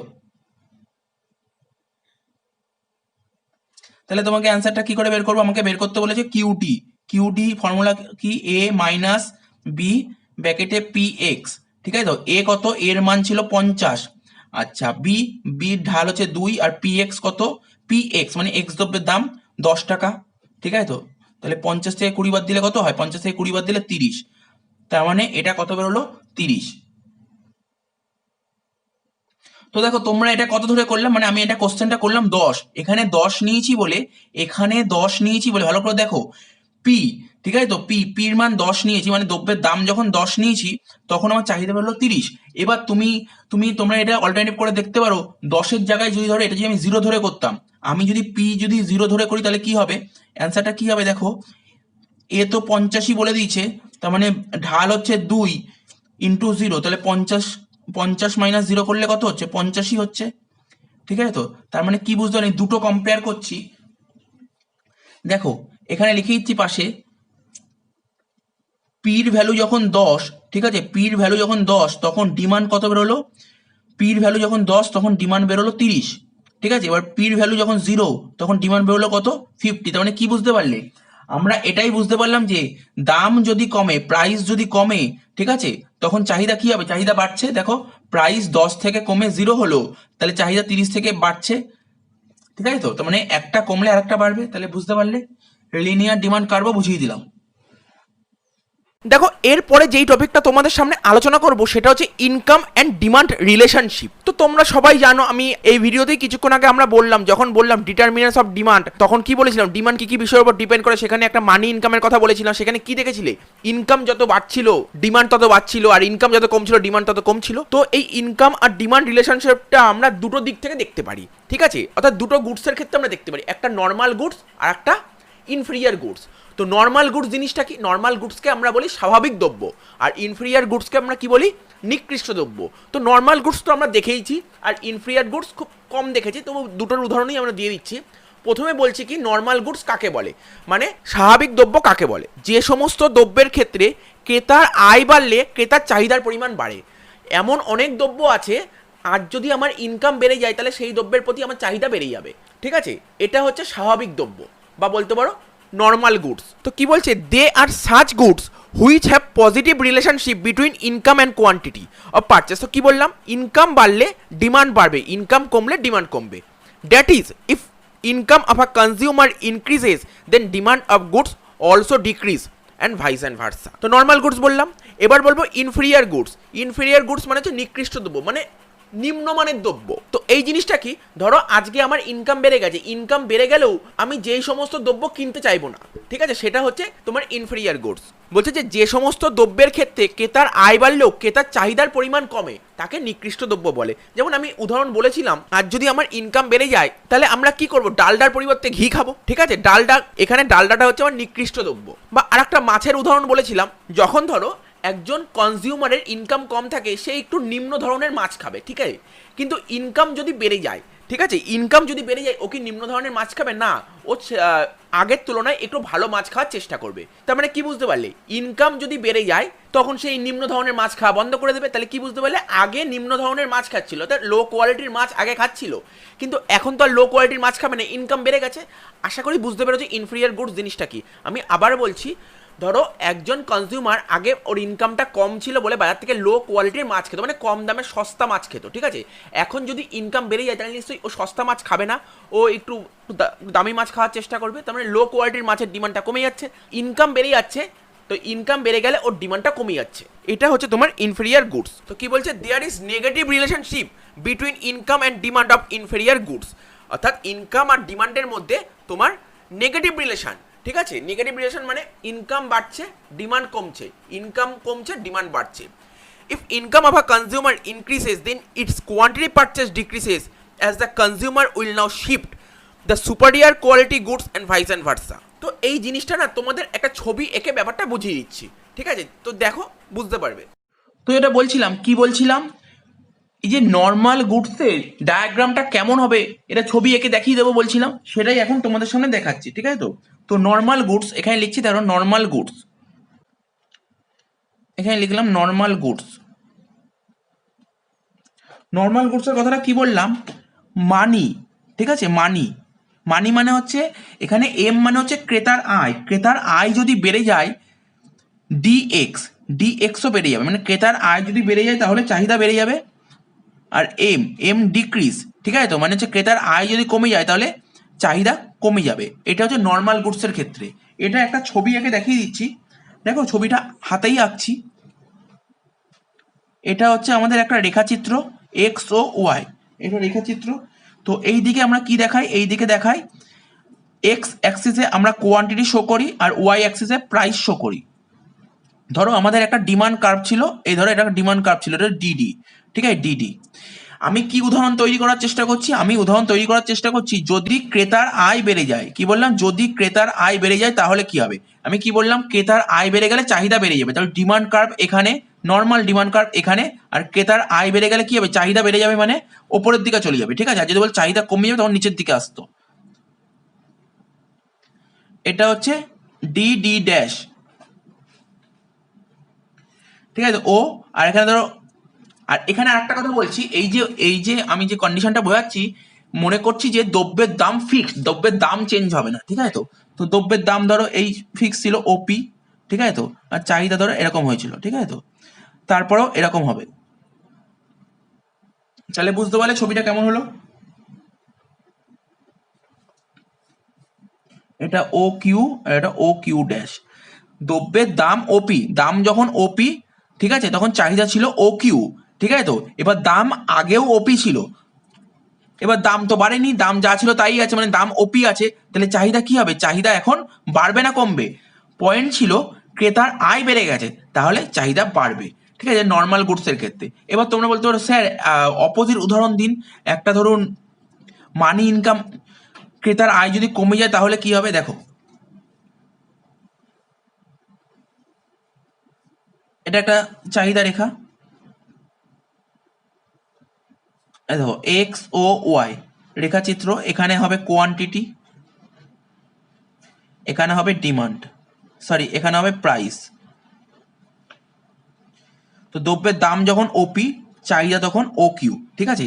কি বলেছিল এখানে, বলছে মানি ইনকাম যদি কমে যায়, মানি ইনকাম কমলে কি হবে, মানে মানে এ ক্রেতার আয় যদি কমে যায় তখন কি হবে, ক্রেতার আয় কমলে চাহিদা কমে যাবে, এটা তো তোমার ডিডি ছিল, চাহিদা কমে যাবে মানে কি হবে, এরকম হবে, ঠিক আছে? এটা ধরো ডিডি ড্যাশ, এটা হচ্ছে কিউ কিউ ড্যাশ। তাহলে এই জিনিসটা বুঝতে পারলে আশা করি। তাহলে এখান থেকে আমরা কি কনক্লুশনে আসতে পারি জানো, বলতে পারি demand curve normal goods, normal goods এর ক্ষেত্রে, এটা নর্মাল গুডস বলছি, নর্মাল গুডস এর ক্ষেত্রে ডিমান্ড কার্ভ কি হচ্ছে, দেখো প্যারালাল হচ্ছে, প্যারালাল মানে সমান্তরাল। দেখো নর্মাল গুডস এর ক্ষেত্রে ডিমান্ড কার্ভ কি হচ্ছে, দুটোর মধ্যে ডিমান্ড কার্ভ কি হচ্ছে, এই দুটোর মধ্যে ডিমান্ড কার্ভটা কি হচ্ছে, সমান্তরাল হচ্ছে। তো এই দুটোর মধ্যে কি হচ্ছে, সমান্তরাল হচ্ছে, তাই প্যারালাল বলেছে। তো এখানে যে প্যারালাল হয়েছে ডিডি থেকে ডি ডি ড্যাশ হয়েছে, মানে কি হচ্ছে, এটা রাইট মানে তোমার তোমার ডান দিকে সমান্তরাল হয়েছে, আর এটা কি হয়েছে, ডি ডি ছিল সেখান থেকে ডি ডি ড্যাশ হয়েছে, মানে বাঁ দিকে সমান্তরাল হয়েছে, তার মানে এটা লেফটে শিফট করেছে, ওটা রাইটে শিফট করেছে। এবার ইনফেরিয়ার গুডসটা বুঝিয়ে দিই।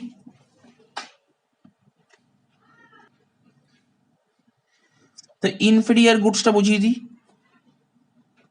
মানে ডেফিনেশনটা বুঝিয়ে দিয়েছি, জাস্ট আমি ডায়াগ্রামটা বোঝাবো। তো ইনফেরিয়ার গুডস এর ক্ষেত্রে কি হবে, ক্রেতার আয় যদি বেড়ে যায়, ক্রেতার আয় বাড়লে চাহিদা কমে যাবে, ঠিক আছে? তো আর ক্রেতার আয় কমলে তোমার, ক্রেতার আয় কমলে চাহিদা বেড়ে যাবে।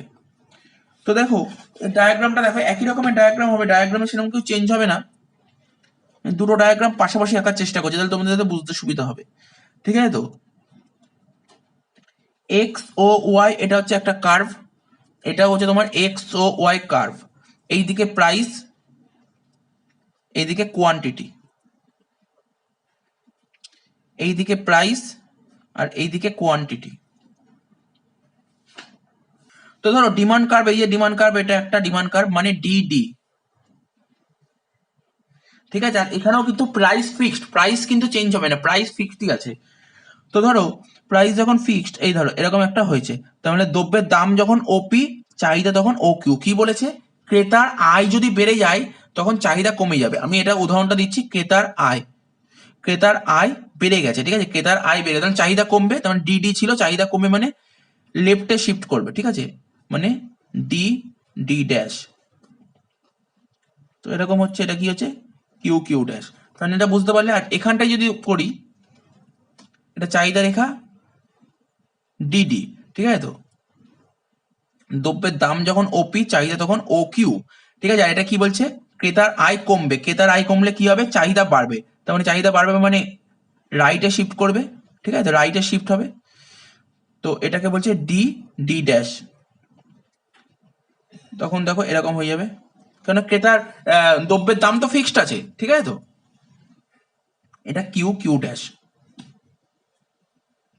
তার মানে কি দেখো, এইটা দেখে কি বুঝতে পারছি?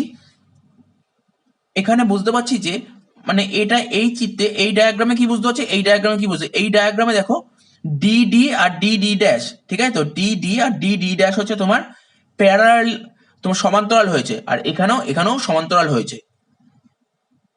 এখানে কি হয়েছে? এখানে লেফটে শিফট করেছে, ডিডি থেকে ডিডি ড্যাশ হয়েছে, আর এখানে রাইটে শিফট করেছে, ডিডি থেকে ডিডি ড্যাশ হয়েছে। তার মানে জিনিসটা বুঝতে পারলে? তোমাদের ডায়াগ্রাম বুঝিয়ে দিলাম, নর্মাল গুডস, ইনফেরিয়ার গুডস, ঠিক আছে। কোনো কিছু ডাউট থাকলে বলতে পারো, এমন কিছু নেই, নর্মালি জিনিস হয়েছে। এখানে বলছে প্রাইসটা ফিক্স থাকবে, শুধু ক্রেতার আয় বাড়লে মানে এম বাড়লে কি হবে, এম কমলে কি হবে, নর্মাল গুডসের ক্ষেত্রে, ইনফেরিয়ার গুডসের ক্ষেত্রে। এই বলেছিল, ব্যাপারটা বুঝতে পেরেছো? এর পরবর্তী কোশ্চেনে আসা যাক। পরবর্তী কোশ্চেনটি হলো ডিমান্ড ক প্রকার, মানে চাহিদা ক প্রকার। চাহিদাকে আমরা দুভাগে ভাগ করতে পারি, একটা হলো ইন্ডিভিজুয়াল ডিমান্ড আর একটা হলো মার্কেট ডিমান্ড। ইন্ডিভিজুয়াল ডিমান্ডকে বাংলায় বলে ব্যক্তিগত চাহিদা, আর মার্কেট ডিমান্ডকে বাংলায় বলে বাজার চাহিদা। এবার দেখে নেব ইন্ডিভিজুয়াল ডিমান্ড জিনিসটা কি আর মার্কেট ডিমান্ড জিনিসটা কি। Individual demand, it refers to the demand of a particular commodity by an individual in the market. মানে হচ্ছে একটা নির্দিষ্ট সময়ে কোনো ক্রেতা বিভিন্ন দামে যে বিভিন্ন পরিমাণ দ্রব্য কেনে, সেটাই হচ্ছে ব্যক্তিগত চাহিদা। মানে বলতে চাইছে একটা নির্দিষ্ট টাইমে, ঠিক আছে, কোনো ক্রেতা, ধরো বাজারে যে কোনো একজন ক্রেতা যেতে পারে, ধরো রাম বাজারে কোনো দ্রব্য কিনতে গেছে, ঠিক আছে, এবং বিভিন্ন দামে, ধরো দ্রব্যের দাম ধরো 10 টাকা, তার জন্য একটা পরিমাণ কোয়ান্টিটি কিনলো, দ্রব্যের দাম হলো 20 টাকা, তার জন্য আর একটা পরিমাণ কোয়ান্টিটি কিনলো, ঠিক আছে। এই বিভিন্ন দাম হচ্ছে যখনই প্রাইস চেঞ্জ হয়ে যাচ্ছে এবং ওর চাহিদার পরিমাণও চেঞ্জ হয়ে যাচ্ছে, ঠিক আছে, এটাই হচ্ছে পার্সোনাল ডিমান্ড বা ইন্ডিভিজুয়াল ডিমান্ড বা ব্যক্তিগত চাহিদা, ঠিক আছে। তাহলে জিনিসটা বুঝে গেলে। এবার এর উদাহরণ তো আমরা আসবই, বাট এই ভিডিওতেই আমরা বলবো, আমরা সিকোয়েন্স ওয়াইজ চলছি, একটু পরে আমি এর উদাহরণটা ভালো মতন দেবো, অর্থাৎ এটা একটা তালিকা আকারে বোঝাবো। এবার বলেছে মার্কেট ডিমান্ড। মার্কেট ডিমান্ডকে বাংলায় বলি আমরা বাজার চাহিদা। বাজার চাহিদা কি? এই ব্যক্তিগত চাহিদার যোগফলই হলো বাজার চাহিদা। ধরো বাজারে দুজন ক্রেতা গেছে, ঠিক আছে, চাল কিনতে বাজারে দুজন ক্রেতা গেছে, একজন এ একজন বি। এর কিছু একটা চাহিদা আছে, আবার বিরও চাহিদা আছে। এই এর চাহিদা আর বির চাহিদা, দুজনের চাহিদা যোগ করলে তোমার বাজার চাহিদা হবে। তাই বলছে ব্যক্তিগত চাহিদার যোগফলই হচ্ছে বাজার চাহিদা। মানে এর একটা চাহিদা আছে, আবার বির একটা চাহিদা আছে, এই দুজনের চাহিদা যোগ করলেই হবে বাজার চাহিদা। তো মার্কেট ডিমান্ড কি বলছে? বলছে it refers to the demand of a particular commodity by all the individual in the market.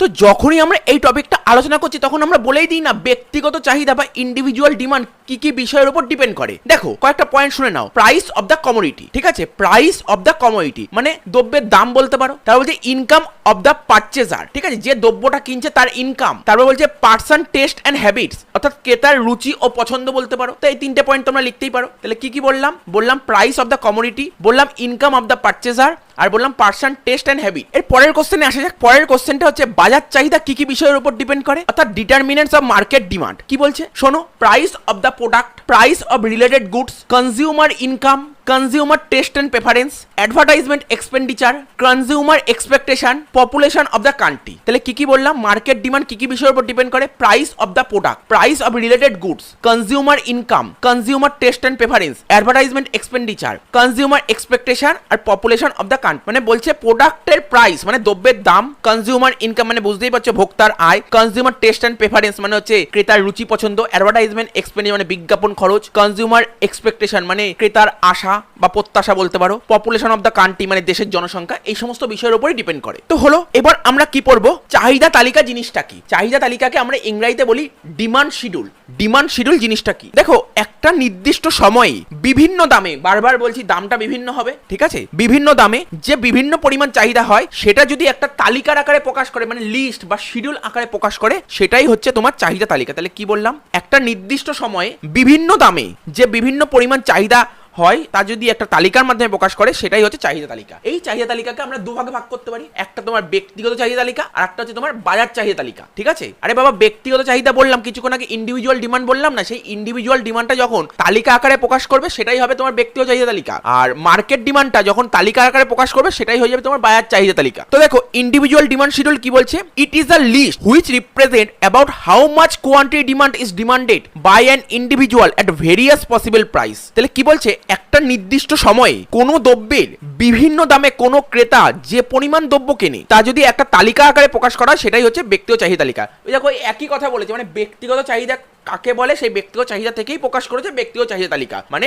ব্যক্তিগত চাহিদাটা যখন তালিকার আকারে প্রকাশ করবে সেটাই হচ্ছে ব্যক্তিগত চাহিদা তালিকা। তো এর উদাহরণে আসছি, মানে তালিকাটা আমি একটু পরে বলছি। তো এবার দেখো, এবার আমরা কি বলবো, এবার বলবো মার্কেট ডিমান্ড শিডিউল। বলছে it is a list which represent about how much quantity is demanded by all the consumer in the market at different possible price. বলছে একটা নির্দিষ্ট সময়ে কোনো দ্রব্যের বিভিন্ন দামে বাজারের প্রতিটা ক্রেতা একসাথে যে বিভিন্ন পরিমাণ দ্রব্য কেনে, সেটা যখন একটা তালিকার আকারে প্রকাশ করা হয়, সেটা হচ্ছে বাজার চাহিদা তালিকা। এখন এই বিষয়টাই একটা তালিকা আকারে বোঝাবো, তাহলে তোমাদের ব্যাপারটা পুরোপুরি ক্লিয়ার হয়ে যাবে, ব্যক্তিগত চাহিদা তালিকা জিনিসটা কি, বাজার চাহিদা তালিকা জিনিসটা কি। যতটুকু ডাউট পড়ে আছে এইটা যখন বোঝাবো, তালিকাটা তালিকার আকারে যখন বোঝাবো, জিনিসটা পুরোপুরি ক্লিয়ার হয়ে যাবে। এরপরে যেটা বোঝাচ্ছিলাম সেটা কি যেন বললাম, ইন্ডিভিজুয়াল ডিমান্ড শিডিউলের, ঠিক আছে, আমি শিডিউলটা তুলে ধরবো তোমাদের সামনে, ঠিক আছে। তো ধরো এটা পি, পি মানে হচ্ছে দ্রব্যের দাম, ঠিক আছে, আর কিউ মানে চাহিদার পরিমাণ।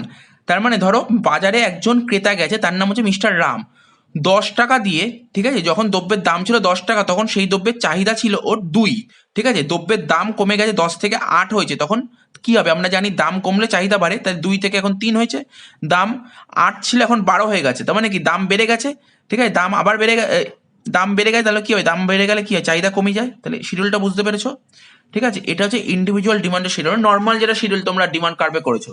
আর মার্কেট ডিমান্ড শিডিউলটা কি, দেখো দ্রব্যের দাম যখন 10 টাকা ছিল তখন এর চাহিদা ছিল 2, দ্রব্যের দাম যখন 10 থেকে কমে 8 হলো, তখন এর চাহিদা কি হবে, দাম কমে কমে চাহিদা বেড়ে যাবে, 3 হয়েছে। আর দাম 10 ছিল, 8 হলো, কমলো, আবার দাম বেড়ে গেল, 12 হলো। দ্রব্যের দাম যখন বেড়ে যাবে তখন কি হবে, চাহিদা কমে যাবে, চাহিদা 1 হলো। এটা এর কথা বললাম। বির কথা, দ্রব্যের দাম যখন 10, বির চাহিদা 3, দাম কমে 8 হলো, তাহলে বির চাহিদা বেড়ে যাবে। আবার 8 ছিল, এখন 8 থেকে 12 হলো, দাম আবার বেড়ে গেল, তার মানে চাহিদা কমে যাবে। মার্কেট ডিমান্ডটা কি বলছে, এর চাহিদা ছিল 10 টাকা দামে, এর চাহিদা ছিল 2, আর বির চাহিদা ছিল 3, তাহলে 10 টাকা দামে এ আর বি টোটাল চাহিদা কত ছিল, 2 যোগ 3 5। 8 টাকা দামে এ আর বি টোটাল চাহিদা কত ছিল, 7। আর 12 টাকা দামে এ আর বি টোটাল চাহিদা কত ছিল, 3। এটা হচ্ছে মার্কেট ডিমান্ড। আশা করি বুঝতে পেরেছো, ঠিক আছে। তো এই টপিকটা তোমাদের সামনে আলোচনা করব, সেই টপিকটা তোমরা স্ক্রিনে দেখতে পাচ্ছ, কনজিউমার সারপ্লাস। এই কনজিউমার সারপ্লাসকে বাংলায় বলে ভোগকারী উদ্বৃত্ত, ঠিক আছে। এই জিনিসটা কি, একবার একটা উদাহরণ দিচ্ছি, উদাহরণ দিয়ে বুঝে নাও, ঠিক আছে। তুমি ধরো একটা মার্কেটে গেছো শাড়ি কিনতে, ঠিক আছে, মার্কেটে গেছো শাড়ি কিনতে। তুমি শাড়িটা কেনার জন্য তুমি মনে মনে ঠিক করেছিলে শাড়ি কেনার জন্য তুমি 1000 টাকা পর্যন্ত খরচ করতে রাজি আছো, ঠিক আছে। কিন্তু যখন তুমি মার্কেটে গেলে শাড়ি কিনতে, দেখলে শাড়িটা তুমি 900 টাকায় পেয়ে গেছো। তার মানে কি, তুমি ওই শাড়িটার জন্য 1000 টাকা পর্যন্ত খরচ করতে রাজি ছিলে, কিন্তু শাড়িটা তুমি কত টাকায় পেয়ে গেছো, শাড়িটা তুমি 900 টাকায় পেয়ে গেছো, ঠিক আছে। তাহলে তোমার কত টাকা বেঁচে গেলো, 100 টাকা এক্সট্রা বেঁচে গেল। এই টাকাটাই হচ্ছে তোমার সারপ্লাস, এটাকেই বলে কনজিউমার সারপ্লাস। এখন এটা নিয়ে আমরা ডিসকাস করব, ঠিক আছে। তো দেখো শোনো, আর এই যে কনজিউমার সারপ্লাস আছে না, এটা একজন ফ্রেঞ্চ অর্থনীতিবিদ, ঠিক আছে, ফ্রেঞ্চ অর্থনীতিবিদ ডুপিট, ঠিক আছে, কি বললাম, ফ্রেঞ্চ অর্থনীতিবিদ ডুপিট এই কনজিউমার সারপ্লাস শব্দটা ইনভেন্ট করে, ঠিক আছে। তো এর পরবর্তীকালে প্রফেসর মার্শাল, ঠিক আছে, এটাকে পুরোপুরি এক্সপ্লেন করে বা বলতে পারে অ্যানালাইসিস করে। তো প্রফেসর মার্শাল কি বলেছিল, প্রফেসর মার্শাল বলেছিল যে কোনো ব্যক্তি কোনো দ্রব্যের জন্য যে দাম দিতে রাজি থাকে, কি বললাম, তুমি বাজারে গেছো শাড়ি কিনতে, শাড়ি কেনার জন্য তুমি 1000 টাকা পর্যন্ত দাম দিতে রাজি আছো, তাই বলছে প্রফেসর মার্শাল বলেছিল কোনো ব্যক্তি কোনো জিনিসের জন্য, ঠিক আছে, যতটা দাম দিতে রাজি থাকে এবং যে দাম ক্রেতা প্রকৃতপক্ষে দেয়, তুমি প্রকৃতপক্ষে কত টাকা দিয়েছো? 900 টাকা দিয়েছো। তার মানে 1000 টাকা দিতে প্রস্তুত, তুমি 900 টাকা দিয়েছো। এই যে দুটোর মধ্যে ডিফারেন্স, এটাই হচ্ছে কনজিউমার সারপ্লাস। ঠিক আছে, তো দেখো তুমি এখানে ইংলিশটা দেখতে পাচ্ছ কি লেখা আছে, it is the difference between the amount that a consumer is willing to pay, মানে তুমি কত টাকা দিতে প্রস্তুত, and the amount that he actually pay for the commodity. Commodity মানে প্রোডাক্ট বা বলতে পারো দ্রব্য, এই দ্রব্যটার জন্য তুমি কত টাকা পে করছো, দুটো ডিফারেন্সটাই হচ্ছে তোমার কনজিউমার সারপ্লাস। দেখো একটা ফর্মুলা আকারে তৈরি করা হয়েছে, কি লেখা আছে, consumer surplus what a consumer is ready to pay, consumer কত টাকা রেডি আছে, মানে কনজিউমার রেডি আছে কত টাকা পেমেন্ট করার জন্য, minus what he actually pay, actually সে কত টাকা পে করছে, এটাই হচ্ছে কনজিউমার সারপ্লাস। আমি মনে করি, আশা করি তোমার ব্যাপারটা পুরো মাথার মধ্যে ঢুকে গেছে জিনিসটা কিভাবে হলো কনজিউমার সারপ্লাস। এবার দেখো কোনো ব্যক্তি, ধরো আমি আমার কথাই বলছি, আমি ধরো শাড়ি কেনার জন্য, ধরো আমি শাড়ি কেনার জন্য 1000 টাকা দাম দিতে প্রস্তুত আছি, তাই বলছি কোনো ব্যক্তি কোনো দ্রব্যের জন্য যে দাম দিতে রাজি থাকে সেটাই হচ্ছে ব্যক্তিগত চাহিদা দাম। তাহলে বুঝতে পারলে, আমি একটা শাড়ি কেনার জন্য 1000 টাকা দাম দিতে প্রস্তুত আছি, এটা হচ্ছে ব্যক্তিগত চাহিদা দাম। ঠিক আছে, তো কিন্তু ওই শাড়িটা কেনার জন্য আমি প্রকৃতপক্ষে কতটা দাম দিচ্ছি, ঠিক আছে, 900 টাকা দিচ্ছি। ঠিক আছে, তো এটা হচ্ছে বাজার দাম। তার মানে আমরা এটাও বলতে পারি ব্যক্তিগত চাহিদা দাম আর বাজার দামের মধ্যে ডিফারেন্সটাই হচ্ছে তোমার কনজিউমার সারপ্লাস। একটা উদাহরণ নেওয়া যাক, এতক্ষণ তো শাড়ির উদাহরণ দিলাম, ঠিক আছে, এবার অন্য আর একটা উদাহরণ নেওয়া যাক। ধরো ধরো আমার একটা ইচ্ছা আছে, একটা ওয়াচ মানে একটা ঘড়ি কেনার খুব ইচ্ছা, ঠিক আছে, তো তো আমি ঠিক করেছি এই ঘড়িটা কিনবো, ঘড়িটা কিনতে আমি 2000 টাকা পর্যন্ত, যে ঘড়িটা কিনবো সেই ঘড়িটা কেনার জন্য আমি 2000 টাকা পর্যন্ত খরচ করতে রাজি আছি। ঠিক আছে, তো এই যে 2000 টাকা, এটা হচ্ছে আমার ব্যক্তিগত চাহিদা দাম। কিন্তু যখন আমি দোকানে গেলাম, দোকানে গিয়ে ঘড়িটা দেখলাম, পছন্দ হলো, ঘড়িটা যখন কিনছি তখন আমার দাম লাগলো কত, 1800 টাকা। এটা হচ্ছে বাজার দাম। এই ব্যক্তিগত চাহিদা দাম আর বাজার চাহিদা, মানে 2000 আর 1800 টাকার মধ্যে ডিফারেন্স, এটাই হচ্ছে তোমার কনজিউমার সারপ্লাস বা ভোগকারীর উদ্বৃত্ত। আশা করছি ভোগকারীর উদ্বৃত্ত তোমাদের মাথার মধ্যে পুরো ঢুকে গেছে। ঠিক আছে, তো এবার তোমরা, আমি তো এটা একটা গ্রাফ করাবো, গ্রাফ করার আগে এটা একটা শিডিউল দিয়ে তোমাদের সামনে তুলে ধরছি।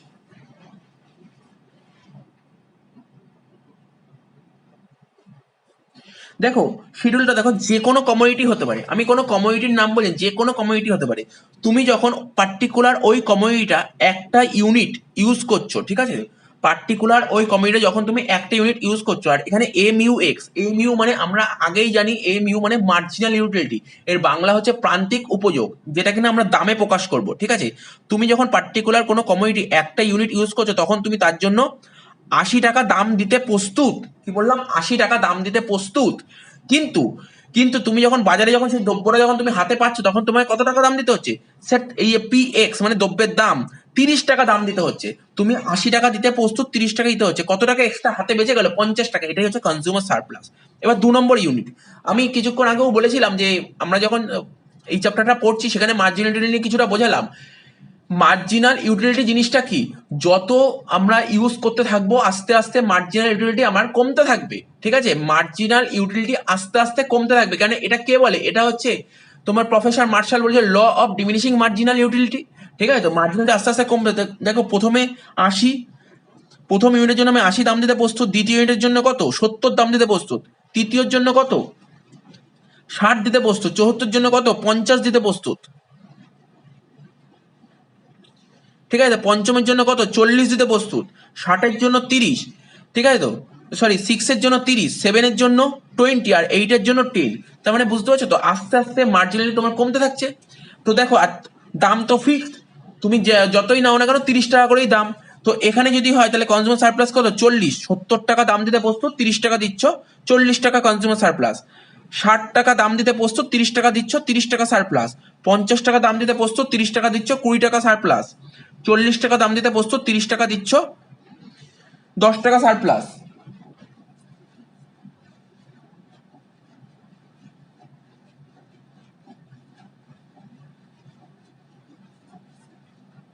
ঠিক আছে, তো এবার 6 নম্বর ইউনিট দেখো, তুমি 30 টাকা দাম দিতে প্রস্তুত আর 30 টাকায় দিচ্ছ, কোনো রকমের সারপ্লাস হয়নি। এই পয়েন্টটাকে বলে ইকুইলিব্রিয়াম, মানে ভারসাম্য রক্ষা করেছে। ঠিক আছে, তারপর সপ্তম ইউনিটে কি বলছে, 20 টাকা দাম দিতে প্রস্তুত, তুমি 30 টাকা দাম দিচ্ছ, তো এটা তোমার সারপ্লাসে তুমি নেবেই না। তুমি ঠিক করে রেখেছিলে এই দ্রব্যটার জন্য 20 টাকা দাম দেবে, কিন্তু মার্কেট 30 টাকা দাম, আমি নেবো না, তো এখানে কোনো সারপ্লাস হচ্ছে না। তাহলে জিনিসটা পুরোপুরি বুঝে গেছো। এবার এটাকে ছবি আকারে যদি তোমাদের দেখাই, দেখো এটাকেই যদি আমরা ছবি আকারে দেখাই, তো এটা দেখো দেখতে পাচ্ছ এটা কি, এটা এক্স ও ওয়াই, ঠিক আছে, এক্স ও ওয়াই, এটা গ্রাফ। এই গ্রাফে এক্স অ্যাক্সিসে আমরা কি মেনশন করব, এক্স অ্যাক্সিসে আমরা কোয়ান্টিটি, এক্স অ্যাক্সিসে আমরা কি দেখাচ্ছি, এক্স অ্যাক্সিসে আমরা কোয়ান্টিটি দেখাচ্ছি, ঠিক আছে তো। আর আমার কতগুলো কোয়ান্টিটি ছিল স্যার, কোশ্চেনে 8টা কোয়ান্টিটি বলেছে, ঠিক আছে। তাহলে কোয়ান্টিটি 8টা দেখো এখানে 1 2 3 4 5 6 7 8, 8টা কোয়ান্টিটি বলেছে। আর এই সাইডে কি দেখাবো, এই সাইডে তো আমরা জানি এই সাইডে কি হয়, এই সাইডে আমাদের দ্রব্যের দাম হয়, তাই দেখো এখানে লিখি পিএক্স দ্রব্যের দাম, ঠিক আছে, দ্রব্যের দাম হয়। আর এখানে যে আমরা উঠবো কত, দেখো আমাদের টোটাল মার্জিনাল ইউটিলিটি কত ছিল, 80 ছিল, ঠিক আছে। এইদিকে তো দাম দেখাবো 80 ছিল, তাহলে 80 অবধি উঠবো। দেখো প্রথমে 10, এটা 20, এটা 30, এটা 40, এটা 50, 60, 70, 80, ঠিক আছে। তো তোমরা দেখো একটা একটা করে দেখাচ্ছি, জাস্ট গ্রাফ করে দেখাচ্ছি কিভাবে করতে হবে। যখন 1 ইউনিট ছিল, তখন মার্জিনাল ইউটিলিটি কত, তখন মার্জিনালিটি ছিল 80, ঠিক আছে। 1 ইউনিট যখন ছিল তখন মার্জিনালিটি কত ছিল, 80। এই দেখো 80 সোজাসুজি 1, এই দেখো 1 এর সোজাসুজি, এই যে এটা মার্জিনালিটি, এখানে 1 80, ঠিক আছে। আর প্রাইস কত ছিল, 30, এই দেখো প্রাইস ছিল 30, দেখতে পাচ্ছ তো। যখন 2 ইউনিট ছিল, 2 ইউনিটের মার্জিনালিটি কত ছিল, এই যে 2 ইউনিট মার্জিনালিটি ছিল 70, এই দেখো মার্জিনাল ইউটিলিটির ঘর হচ্ছে এটা হচ্ছে মার্জিনাল ইউটিলিটি, ঠিক আছে তো। মার্জিনালিটি কত ছিল, 70, এই দেখো 70 এর সোজাসুজি দেখো এখানে নিয়েছি 70, ঠিক আছে তো। আমি তোমাদের বোঝানোর জন্য আগে মার্জিনালিটিটা বুঝিয়ে দিই। 1 ইউনিটের মার্জিনালিটি কত ছিল, 80, ঠিক আছে তো। বারবার বলছি এইখানে হচ্ছে দ্রব্যের দাম, আর মার্জিনাল ইউটিলিটি, এই ঘরটা যে করেছি, এই যে দাগটা টেনেছি, মার্জিনাল ইউটিলিটি। আর মার্জিনাল ইউটিলিটি আমরা কি জানি, আস্তে আস্তে কমতে থাকে, তাই তো এটা ডাউনওয়ার্ড হয়েছে, ঠিক আছে তো। এটাই বোঝাচ্ছি কেন ডাউনওয়ার্ড, তোমরা বুঝতে পারবে। 1 ইউনিটে ছিল মার্জিনালিটি 80, 2 ইউনিটে 70, 3 ইউনিটে কত, 3 ইউনিটে দেখো 60, এই যে 3 ইউনিটে 60, 4 ইউনিটে কত, 4 ইউনিটে বলেছিল 50, ঠিক আছে তো। 5 ইউনিটে কত, 5 ইউনিটে 40, 6 ইউনিটে কত, 6 ইউনিটে ছিল 30, 7 ইউনিটে 20, 8 ইউনিটে 10। তাহলে মার্জিনালিটির দাগ কেটে নিলাম, এইভাবে দাগ টেনে নিলাম মার্জিনালিটি, ঠিক আছে তো। এইবার দ্রব্যের দামটা বলবো। 1 ইউনিটের দাম ছিল 30, 2 ইউনিটের দাম ছিল 30, 3 ইউনিটের দাম ছিল 30, 4 ইউনিটের দাম ছিল 30, 5 ইউনিটের দাম ছিল 30, 6 ইউনিটের দাম ছিল 30, 7 দাম ছিল 30, 8 দাম ছিল 30। এবার তোমরা একটা জিনিস লক্ষ্য করো, এই যে মার্জিনাল ইউটিলিটি আর এই যে প্রাইস, ঠিক আছে, দুটো যে ইন্টারসেক্ট মানে ছেদ করেছে কোন বিন্দুতে, দেখো এই যে এই বিন্দুতে ছেদ করেছে না, কত নম্বর পয়েন্টে, কত কোয়ান্টিটি কত ছিল তখন 6 কোয়ান্টিটি ছেদ করেছে, তাই এখানে লিখেছি MUX ইকুয়াল টু PX। কোন বিন্দু ছেদ করেছে স্যার, এই যে 6 নম্বর বিন্দু, ই বিন্দুতে ছেদ করেছে, MUX ইকুয়াল টু PX, ঠিক আছে তো। এবার তোমাকে আমি বলি, এই যে এমইউ করেছি, অর্থাৎ আমি এই দামটা দিতে প্রস্তুত, মানে এই দেখো এই যে এখানে দেখাচ্ছি, এই যে এখান থেকে শুরু করে, এই যে এখান থেকে শুরু করে পুরোটা এতটা দাম দিতে, এই যে এইটা পুরোটা দাম দিতে প্রস্তুত, ঠিক আছে তো। এই যে কি বলছি, আবার বলছি, এই দেখো এই যে এইটা থেকে এই পুরোটা দাম দিতে প্রস্তুত, এতটা পুরো দাম দিতে প্রস্তুত। কিন্তু অরিজিনালি আমাকে দাম দিতে হচ্ছে কোনটা, অরিজিনালি দাম দিতে হচ্ছে আমাকে এইটুকু দাম দিতে হচ্ছে, ঠিক আছে তো। আমি এই পুরোটা দাম দিতে প্রস্তুত, কিন্তু দাম দিতে হচ্ছে এইটা, তার মানে কতটা বেশি আছে, এতটা বেশি আছে, এটাই হচ্ছে আমার কনজিউমার সারপ্লাস। আশা করি বুঝতে পেরেছো কনজিউমার সারপ্লাস কি, আমার এতটা পুরো দাম দিতে হচ্ছে, ঠিক আছে, কিন্তু দাম দিচ্ছি এইটুকু, তাহলে এই যে বেঁচে আছে এটাই হচ্ছে কনজিউমার সারপ্লাস। তো কনজিউমার সারপ্লাস দিয়ে আর কি কোশ্চেন আছে তোমরা বই দিয়ে দেখে পড়ে নিতে পারবে বাকিগুলো। তো জিনিসটা তো কনজিউমার সারপ্লাস বোঝানোর ব্যাপার, ঠিক আছে তো। তাহলে কি বোঝালাম, কনজিউমার সারপ্লাস কাকে বলে, এই শিডিউলটা বোঝালাম, আর ডায়াগ্রাম কিভাবে করতে হয় পুরোটাই বুঝিয়ে দিলাম।